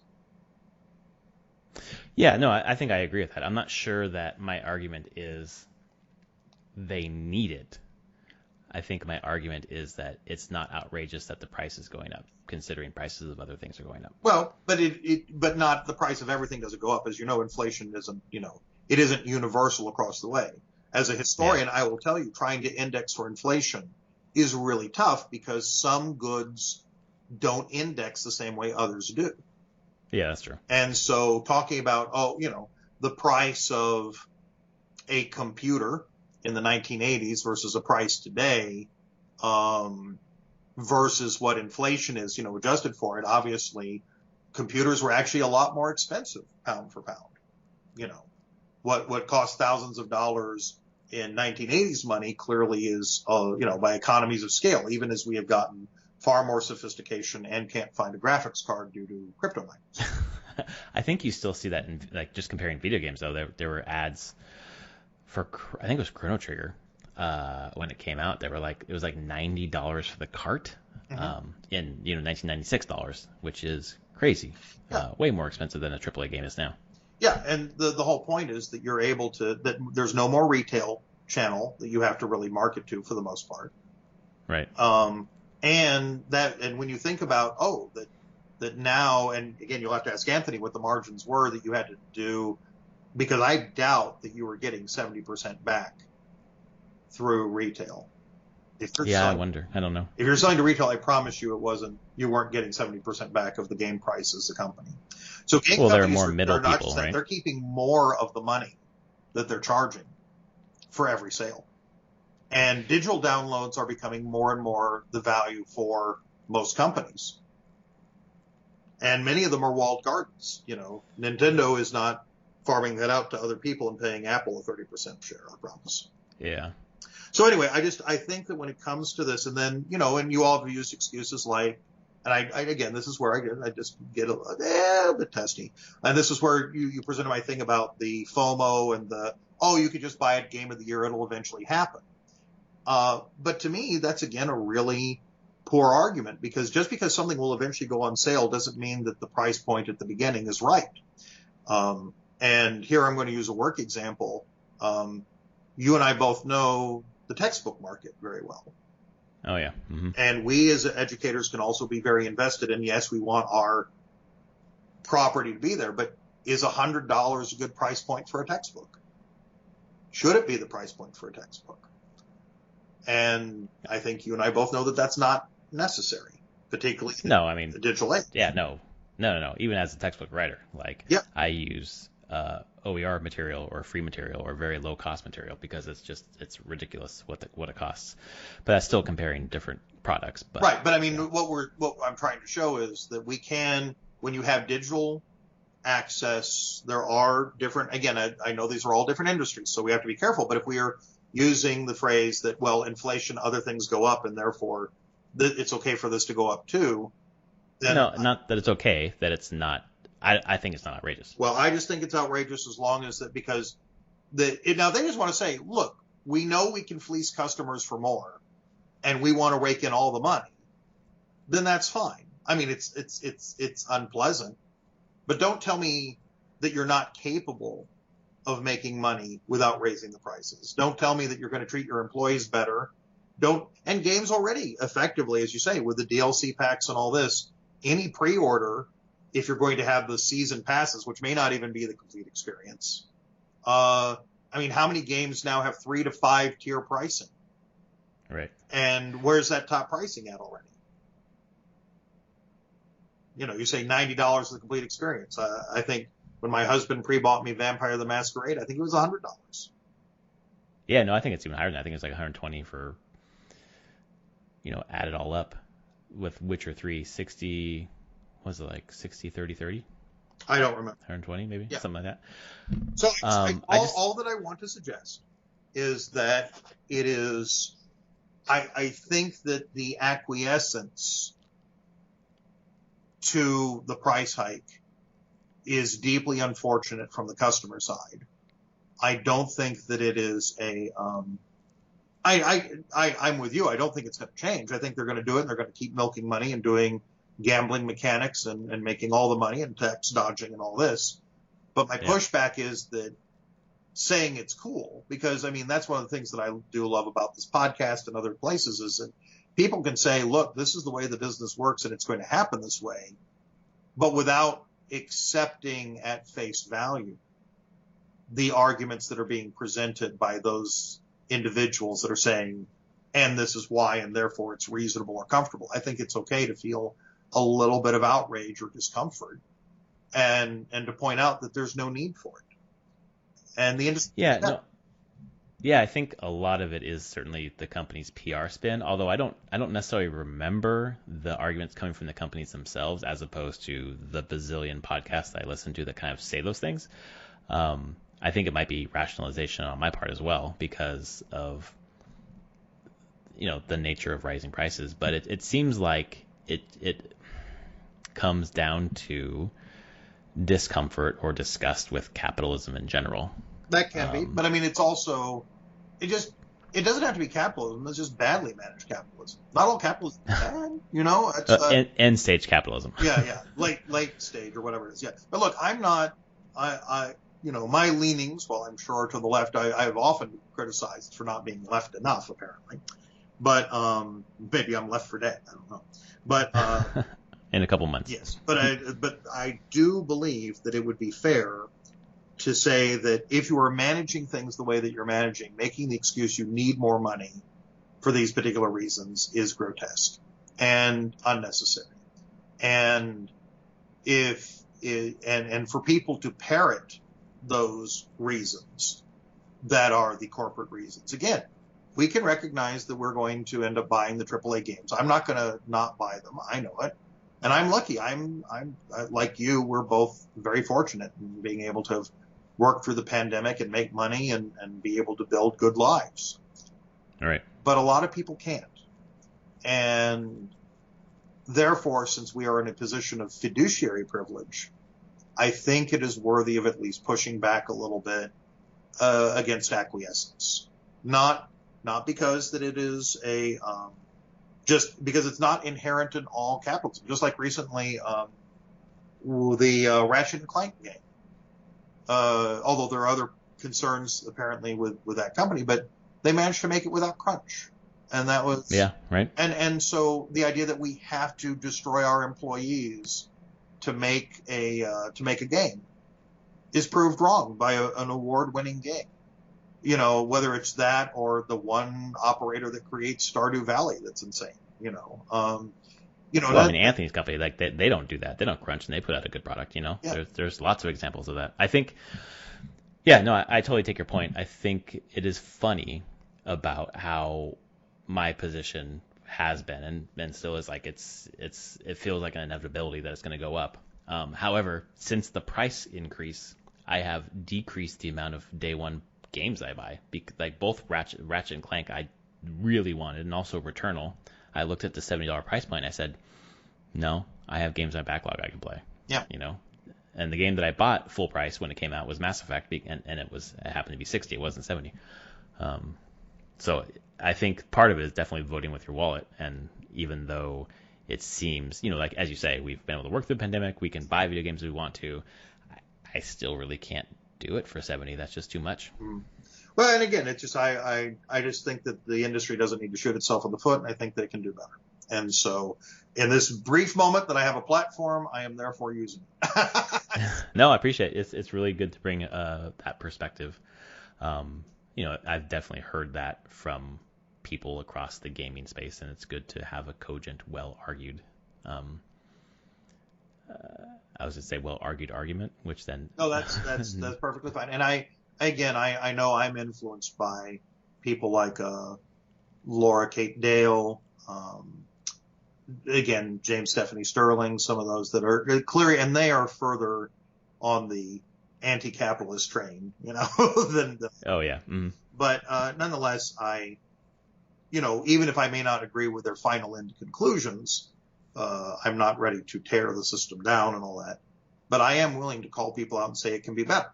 That it wouldn't hurt to give protections to workers, that it wouldn't hurt to unionize. I don't think any of those things would murder the industry any more than we didn't need to have 12-hour workdays in the 19th century in order for companies to be profitable. I mean, all those things would make the industry better because you'd retain your teams. They'd be happier, yada, yada. Yeah, well, and Anthony's talked about, really well, and I've heard this from other devs too, the lack of knowledge that happens when people have built up these code bases. Mm-hmm. It is as much sometimes magic as science, and certainly even if it was well documented, which is not always the case. But understanding how the code works is its own sort of magic thing. And then if you come in with a code base without people who understand the system, trying to relearn the system from the ground up is a nightmare.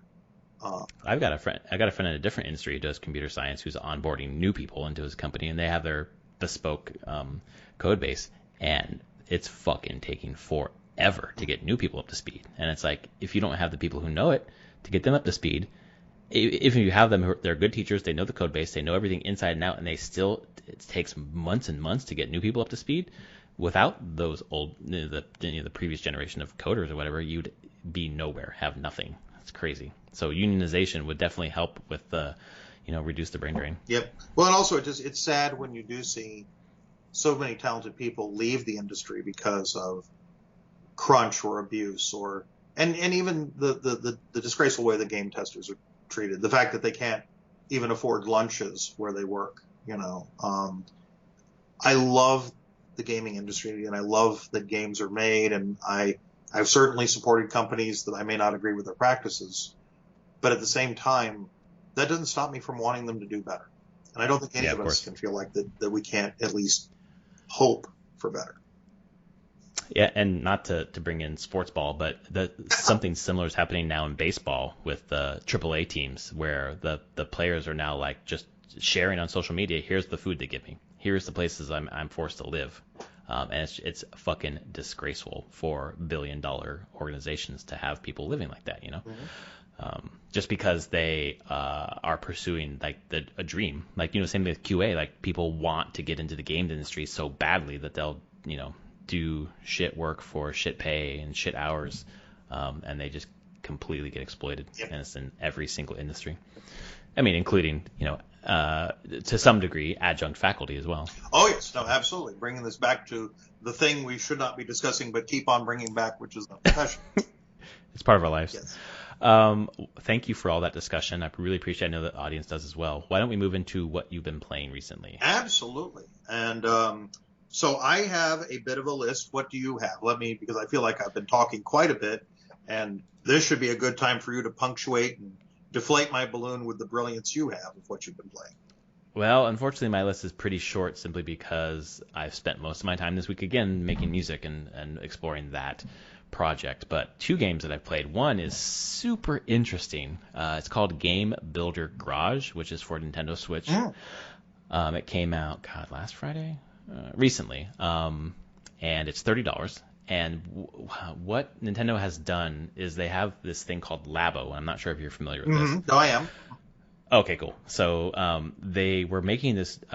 It seems like they were making this new project for Labo where you could create some sort of games. And then they got rid of the cardboard component, and it's just like this. It's a game making tool.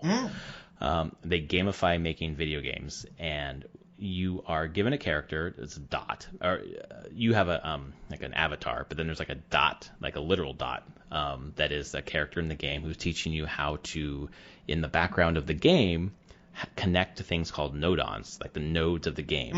So you're connecting your left joystick, right joystick, the different jump button, whatever, X, Y, B, and A buttons, L and R buttons to do different things. So you start with just a simple platformer, like jump. That's it.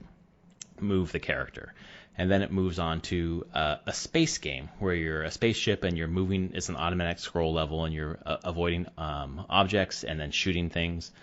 And then it moves on to a 3D platformer. So it's through, like the message is in the medium. You're playing these games, and then you get to a point, like what happened to me was fucking hilarious because I was, okay. So you start, and it says your goal with your avatar is to jump up the series of platforms and touch I think it was like a flag or something. So then it says B is jump, go. So I start moving, I hit B, and I don't jump. And I don't jump, and I keep hitting B, and it's not jumping. And I take the Joy-Con off the Switch, put it back on, because like maybe the connection's not working. And the way they had it set up was, after about 15 seconds, the little dot character says, "Oh, by the way, your jump button doesn't work." Oh. It's like, motherfucker. I was going to get a new controller. So it was such an ingenious way to say, okay, now we're going to go behind the scenes. Here's how the game is set up in the background. Do you see where the connection is missing between your jump button and the jump function? So then you just draw a line between jump and then the button you want to jump. So it's very rudimentary and simple at the beginning. And then as you progress through the more difficult levels, you have more and more nodons, or nodes, more and more things you can do, more and more ways the world can react to you and do things to you, and you can do things to it. And it becomes really complex, and it's teaching in a non-coding way. Like you're not putting in actual, code that I've seen so far, at least. But you're making tons of different connections where you in the end, you make your own game. There's a set list of assets in the game. Like you can't download new assets or anything like that, or upload your own assets. But you have their assets, and it's like, okay, we've taught you all the basics, go. And it's something that I love in concept. And Mario Maker did this as well, where it's just like, I could make infinite Mario levels. I never did. I made 1 or 2. I make some with my daughter because it's kind of fun, but I like to play other people's levels. Yeah. So to see people's creativity with this. So I've been playing that. That's been a lot of fun. And then I played, 2 other things. Mass Effect. I just been playing more Mass Effect. I just got I'm past where I got Liara, and I'm talking to the crew right now and deciding where I'm going to go next. So I'm saving that because not tomorrow, Tuesday, I'm going on a solo vacation for a couple of days. I got an Airbnb down here in San Diego, and I'm just going to be by myself, take my music, and take my PS5. Oh, so awesome. I'm jumping into more Mass Effect. And the other thing I played today, and you may have heard, I think you heard about this, maybe not, but Stranger of Paradise Final Fantasy Origin. No, I don't know it. So it's by Koei Temco, which is their Team Ninja, which did Nioh. They're creating basically a Souls-like Final Fantasy. And I don't like it at all. And they have a demo that came out and I played it. I'm not a Souls guy anyways. But it doesn't look that good. Like, I chose performance mode, so if I had chosen resolution mode, maybe it'd look better, but it just seems washed out and grainy and very dark. And then the camera controls are just fidgety. Like, you lock on, and then trying to swap between the enemy that I'm trying to attack wasn't working the way that I wanted it to work. The camera wasn't working the way I wanted it to work, and several times I just get wiped out by an enemy that I either didn't see or didn't see their attack coming because I was facing a fucking enemy that I was not trying to target.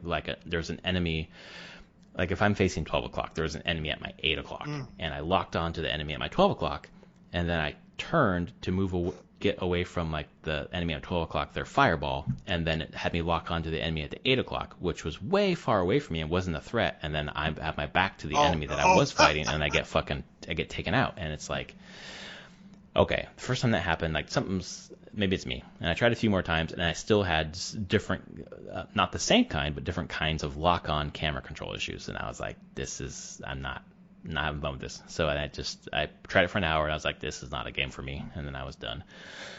And that's all I've been playing this week. Okay. So how about you? Okay, so again, I said last time I would catch up with a couple of them, both what I was playing this last week, but some that I played previous to this week, since I have not been on for a while.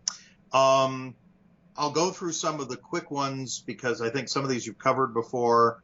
I believe you all talked about the roguelike Children of Morta at one point, or did you not? I can't remember. We did. Okay.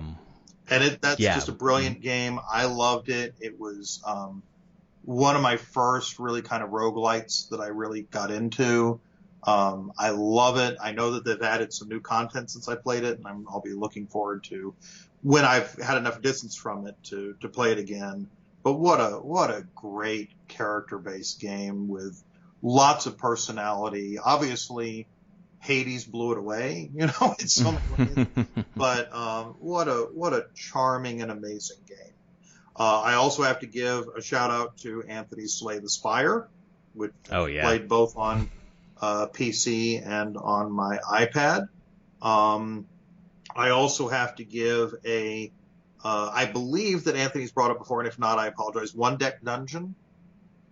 I don't think I've heard him mention One Deck Dungeon. So I also like to play a lot of board or card game adaptations, and One Deck Dungeon is a really interesting. It's an adaptation of a card game. It has roguelike things. You have characters. You gain new abilities and cards as you level up. Each run is very limited, and you can have it with one or multiple heroes. Each of the heroes unlocks differently. It is very, very resource tight in various different ways, but incredibly intriguing, with lots of different characters and abilities. And I think that you'd find it interesting. It's again, since it emulates a board game, a card game, but it's a really great adaptation of it. And I think that one would be quite charming.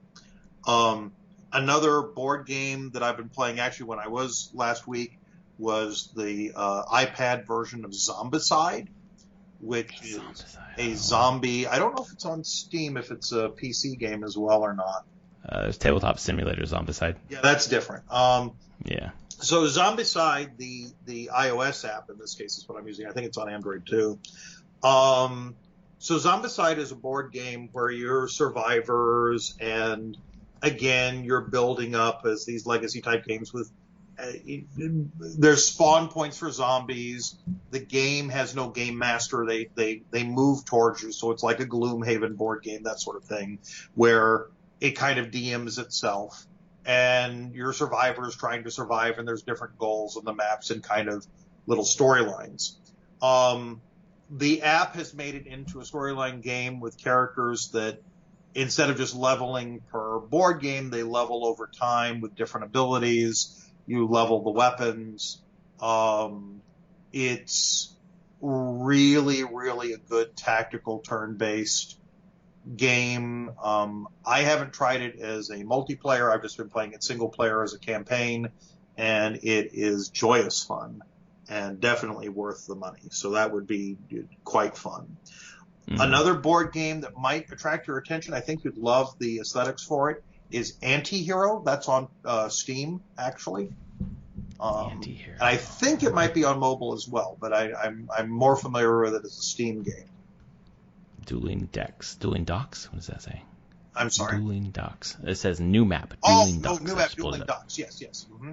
So first of all, it's got a really cute aesthetic, as you can see. It's very much 19th century, all of the twist kind of thing. It's you basically build up a gang of ne'er-do-wells and then go against other gangs of ne'er-do-wells in this very clearly Londonoid kind of Victorian gas lamp city. It can be a little rough, but it's fun. It's, again, kind of based on the idea of a board game. It is really, really kind of joyful. I don't know that it's infinitely replayable, but man, is it a joy. And it just, again, it scratches the tactical itch. Its design with the sort of 19th century characters is really good. The roles are clear. There's lots of different maps that unlock with different kinds of things. And of course, little events as it goes on. I think it's a charming game. Anti-Hero Book Club DLC. You can play as Alice, Ebenezer Scrooge, Sherlock Holmes, and Tiny Tim. Oh, that's new. I didn't know that. That's fun. That's fucking cool. Yeah, and I can already, some of the classes make sense because some of the characters have those sorts of things. But yeah, and I'll just have to I'll put that. I have to bookmark those for the Steam sale. Hopefully they'll go on sale because it's oh my god, I think that's a real charming little game. That's what I'm doing right now. Yep. Another kind of board game adaptation that I didn't quite glom onto as much, but still I enjoy. I appreciate it for what it is For the King. Oh yeah. Mm-hmm. Yeah, and it's definitely a tabletop-ish adaptation. Again, you have an adventuring party. Each one has certain moves and abilities. It feels even more like a hex-based map movement sort of game.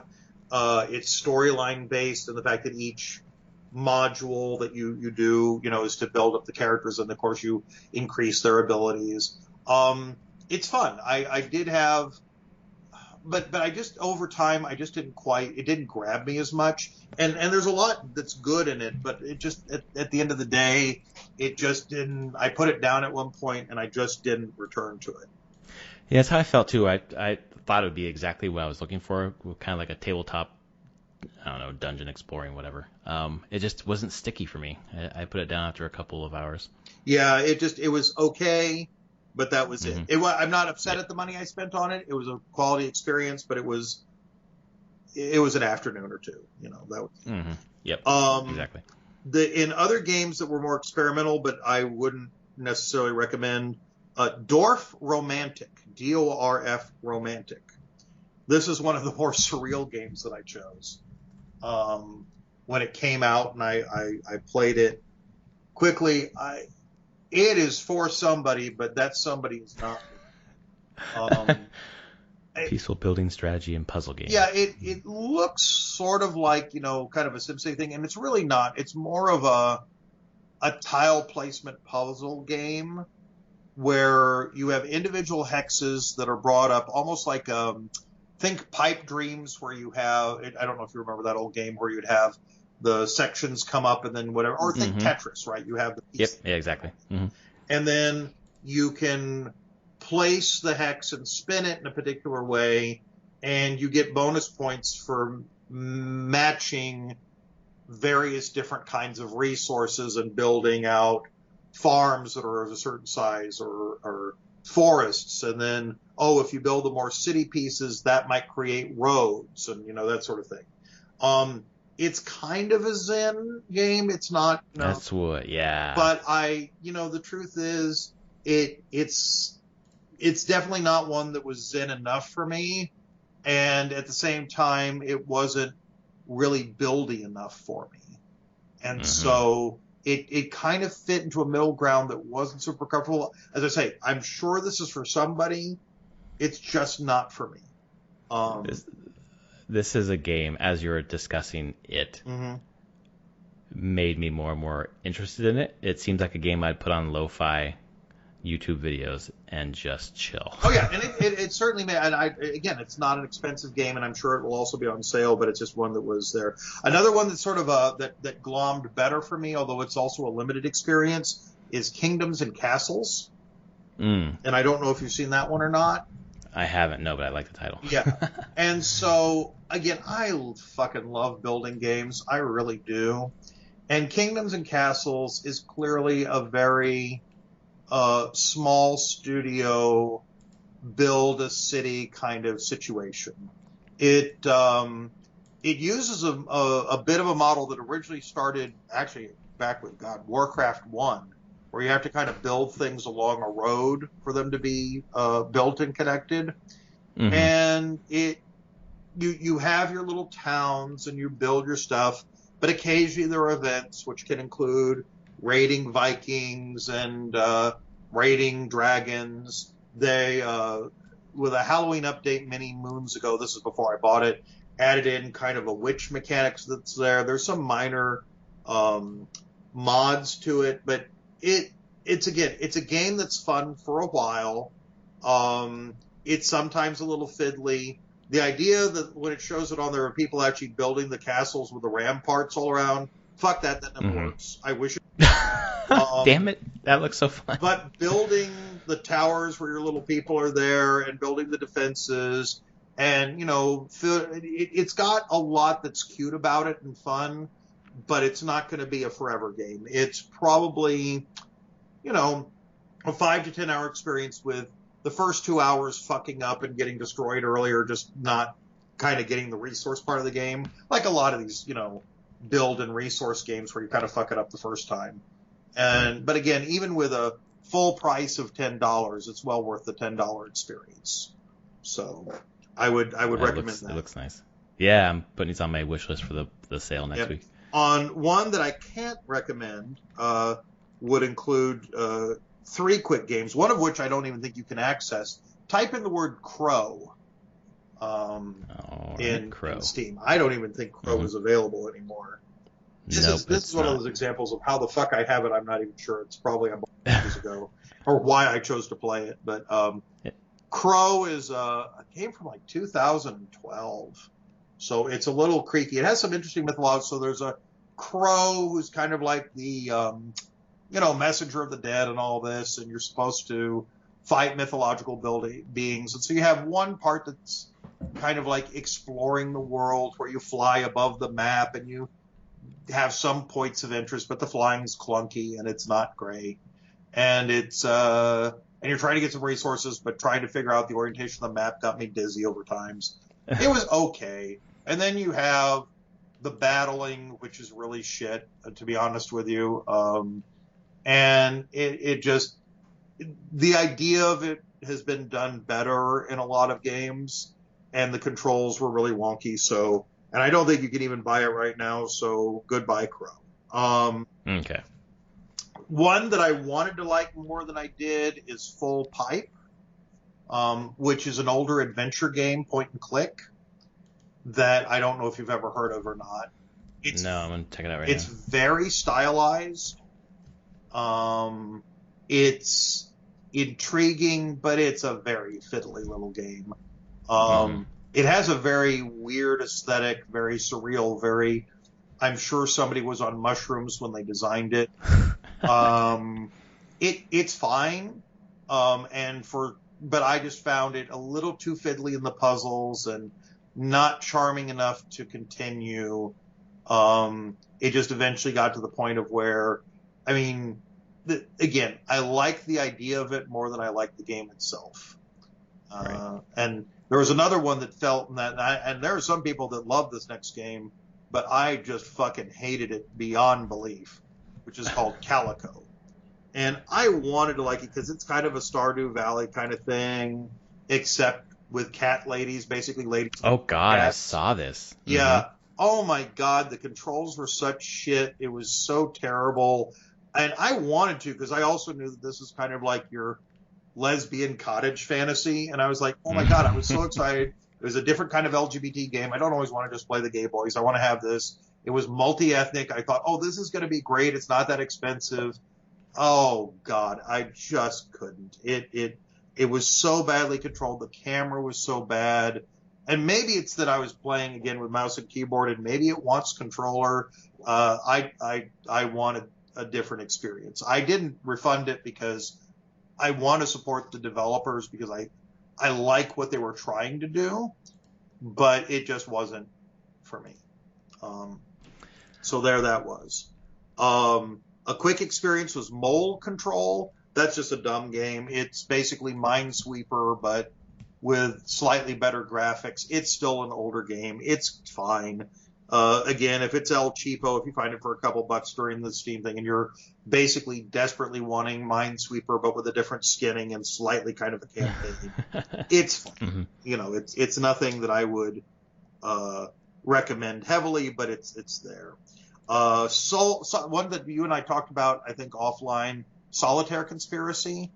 Yeah. Oh, this is a game I wanted to like. I love Solitaire. I've played lots of different versions of Solitaire, with some with the little twists. This was damned by being fine. The skinning's a great idea. The production value is awesome. The voice acting is by somebody whom I don't know, but clearly was somebody that more people know.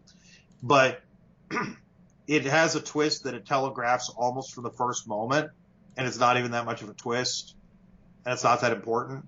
The mechanics of the Solitaire are fine, but the twist is you're supposedly running an agency, a spy agency, and the trump cards, or not trump cards, but the suit cards and all this actually have special powers when you move them in the tableau, and they're your agents, and so each suit has a different agent ability. And so, but the problem is that most of the agent abilities are actually more like complications than they are beneficial. They often do effects that are actually more of a pain in the ass to get around than they benefit your playing in the tableau. Which so you basically just avoid all of them? Well, you have to play with them, but yeah, you instead of looking forward to playing these cards, you're often like, how the fuck do I get around these cards, which is supposed to be your team that you're directing. So, though I like the idea of the storyline, the mechanics didn't do it. I played all the way through it. It wasn't that long of an experience. I'd have to look up the time. Again, it's not a game that I think is bad. It's just, if you go into it expecting more, you're going to be terribly disappointed by it. Right. But if you get it cheap and just come in and say, okay, here it is, and this is a challenge, and that's, again, it's kind of, if you want to get that narrative dissonance there, the fact that the teams you're running generally are hampering you more than helping you, I just think that didn't work out as a motif as well as it should have. I did play a little bit more ESO. They have a new system called Endeavors out, which didn't quite launch with the new chapter, but it just come up. And it's a way to slowly build up yet another premium currency so you don't have to buy as much of their loot box mechanics and can instead get some of the cosmetics through incredibly grindy daily stuff. It's nothing to write home about. It's just a new thing. Otherwise, it's still ESO. It's a fun MMO that basically I play like Skyrim, so there's that. Yes, I was like always on the periphery of something interesting. Same thing with Final Fantasy XIV that I just would not have the time to sink into, but it seems really fun for those people who are really into it. Does it keep adding content? That always. It has a yearly cycle of about 3 to 4 updates a year. Oh, two nice. of which are sort of like dungeons, and then one of which is like a full expansion. The expansion you have to pay for. The other ones you could either individually pay for, or if you do the subscription, which I do because there's the game has a lot of stuff. The end game is mostly cosmetic rather than power in this game, which is really interesting. And so the cosmetic end game involves all the crafting, and the access to certain kinds of crafting benefits and all that are more of what the subscription's about. So, but it's fun. It's good. That's cool. Let's see. I'm almost finished with this list I made up. It's not everything I did, but it is there. I think you and I were talking when I was playing Jedi Fallen Order. Oh, yeah. And I really loved that experience. The kid who played Jerome in Gotham, who I thought was really good in that, is the guy who plays the protagonist in this game. The voice acting is solid all the way around. It really does feel like a good Jedi game, and I had fun with it. I'm a quick aside. I got that for PS4 on a disc, and good guy EA for once said that people who had it on a disc but only have a digital PS5 can write us, give us a series of receipts and a photo of your disc with your PSN username, and we'll give you the digital code. So they'll upgrade you digital for free. Sent it all in, and they rejected it. Oh, like you didn't send us what we needed. I sent you exactly what you needed. Exactly what you needed. The only thing I could think of that I didn't do is it said to print it out and sign it, and I just signed it with Adobe Sign because I have Adobe Sign, and it's just like, what the fuck? I would like to experience the PS5 version of this, but I guess no. Anyway, that was a quick aside. Yep, no, that's fine. That's fine. I also I had actually never played the original Resident Evil, so I did try the remake.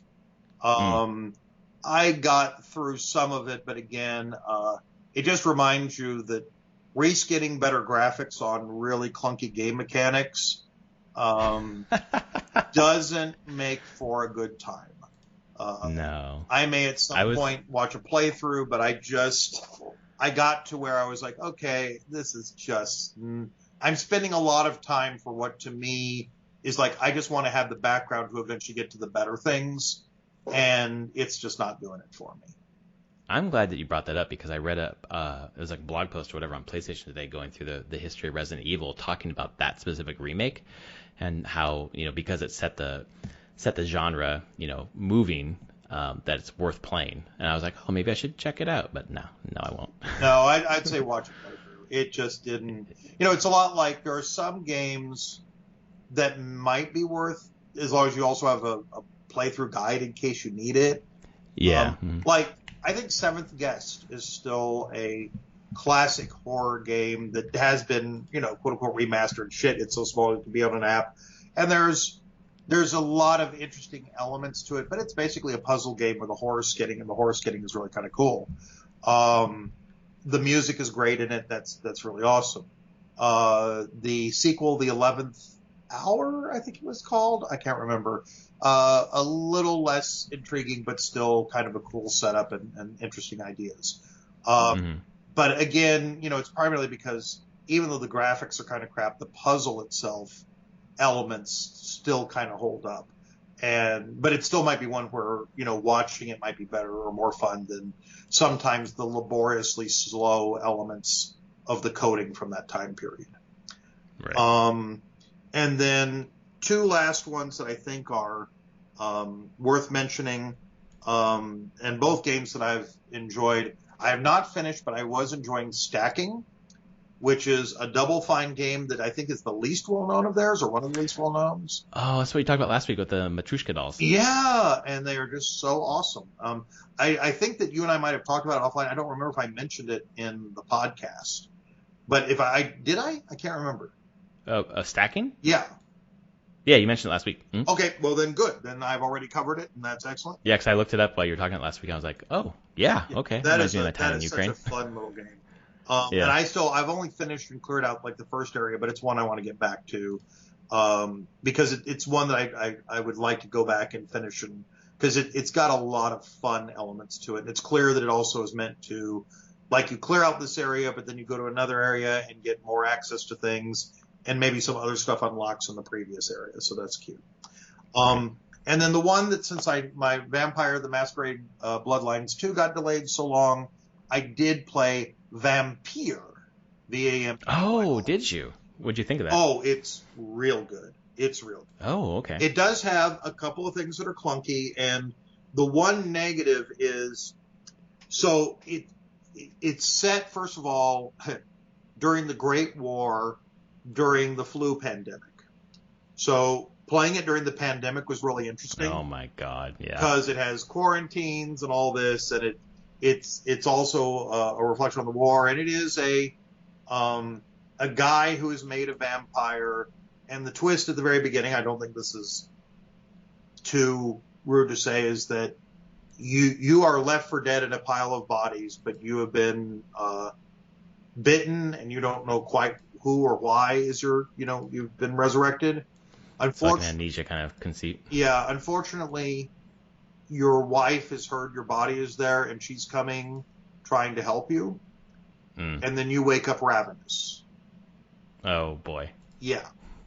And you play through the murdering of your wife. No. And thank you. Well, no. But here's the thing: it sets up the moral tone of the game, where your character has to learn and decide: are they there to control their thirst or kind of give in to it? Mm-hmm. And unlike in Vampire the Masquerade Bloodlines, even though there are powers and all this, and there are ways to, increase. You can get through the game faster and get more power by just draining people dry. Yeah. But like Dishonored, it increases corruption in the world. And so you're basically changing the world state by doing that? Yes. And in addition, there are different ways to solve some of the different puzzles, but there's a lot of combat to it. With both, and you can end up, depending on the characters that you're facing, definitely feel very underleveled towards some of the enemies that pop up. And while you can have some really cool powers, there is a thing, and I spent just a long time since I always play the good guy route. I spent a lot of time grinding in some very specific areas to get my blood powers up so I could handle it without going through and murdering people. But right. Its aesthetics are really cool. Its storyline is really sharp.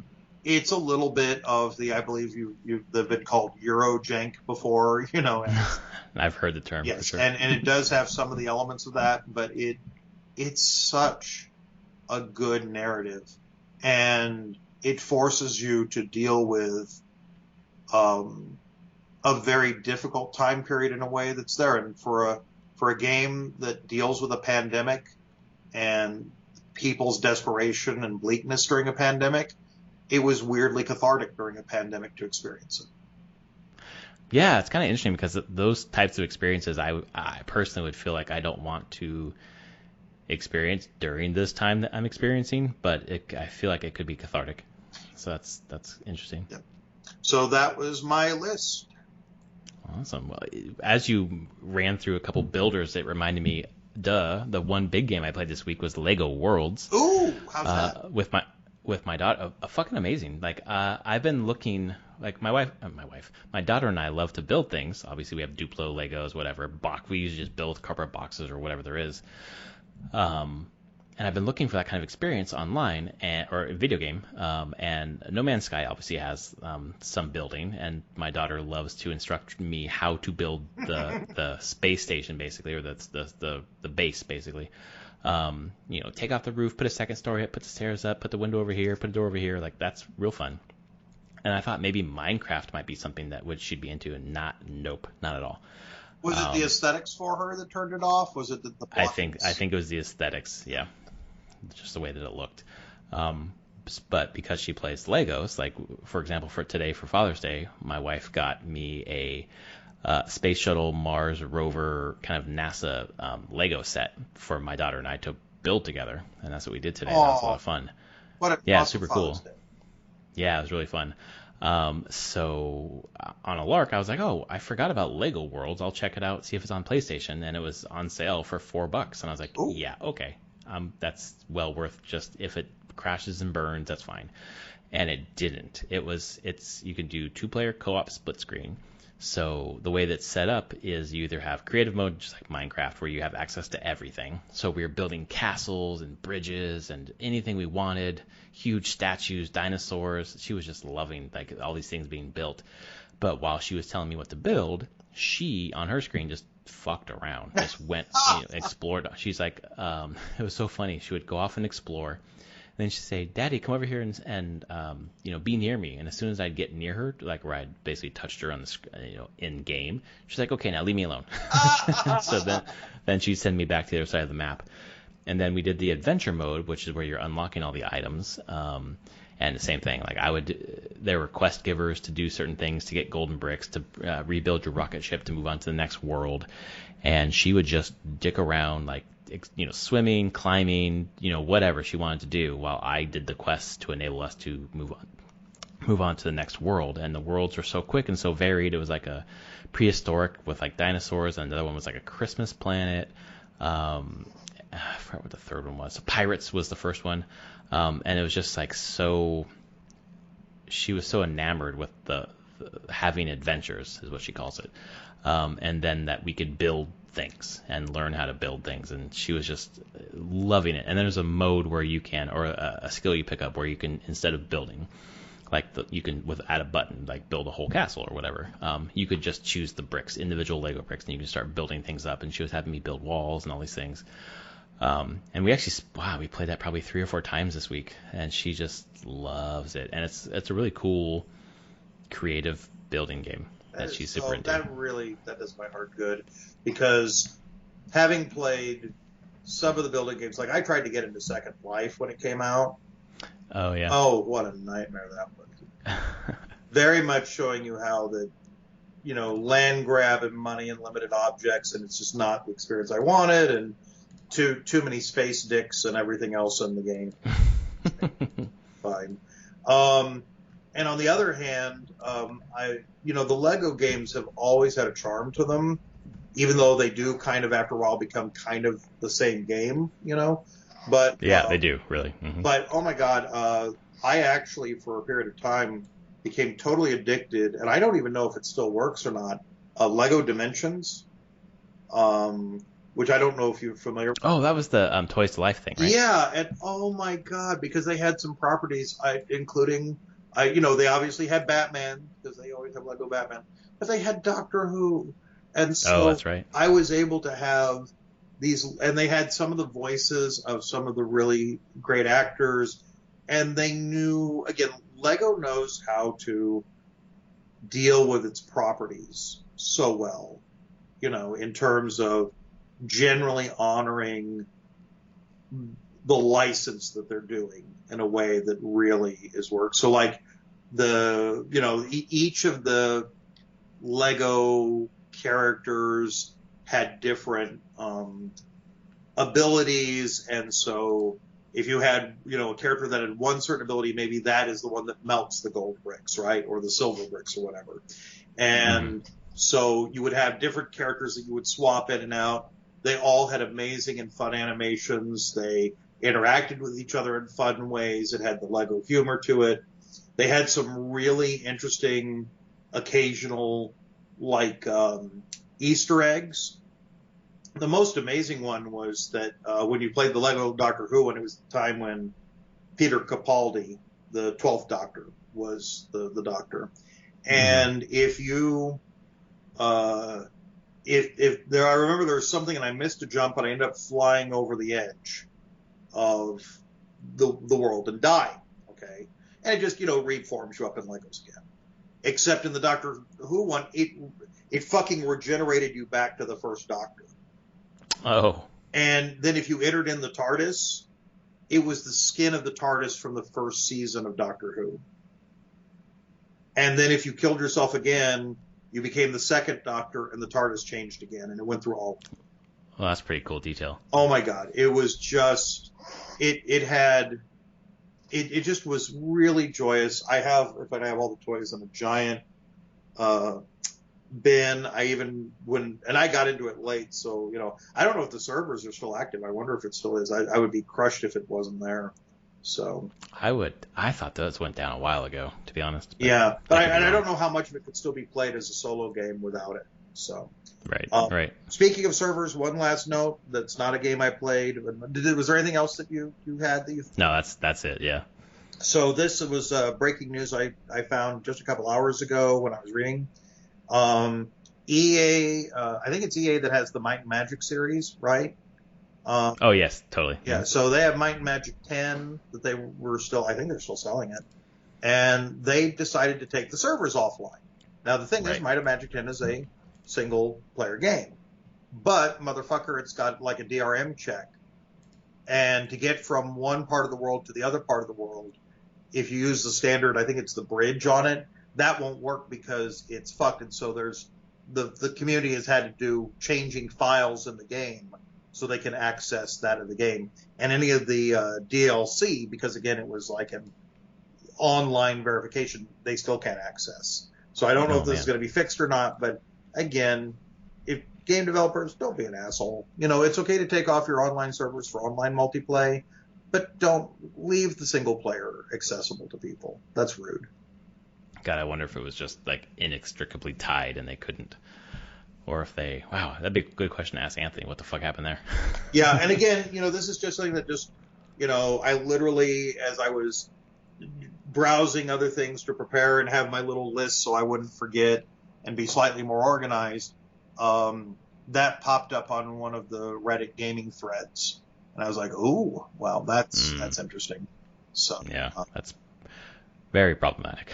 Anyway, thank you again for allowing me to be a guest host and make your podcast 3 times longer than they ever have been. Hey, I love it. It's been a really nice conversation both times, and I appreciate you devoting the time to being here both nights. Oh no, it's very kind, and I'm sure sometime in the next 2 to 4 years, since I've now used up my quota, perhaps I shall be invited back. But until Anthony hears my salty comments about $10 increases and banishes me into the bad boys corner or whatever. So I'll make sure it doesn't happen. We appreciate counter arguments. yes. Anyway, we're all mature. surely, which is why we all play video games. They're not just for the immature. I keep telling my wife that. No, just kidding. Anyway, it's a true joy. Well, yeah. So this has been. Sorry, go ahead. I'm just saying it's been a true joy. Thank you so much. It has been. I really appreciate you being here. This has been episode 296 of Prof and Dev Play Games. If for some reason you listened to the end before the beginning, there was a code for F1 2020 at the beginning, so please check that out. It's on Steam. In fact, actually, this was Prof and Prof Play Games. Thanks again to Bill for being here, and if you like our podcast, please rate us on your podcast service of choice, and tell a friend, and we will see you next week. Bye, all. Bye.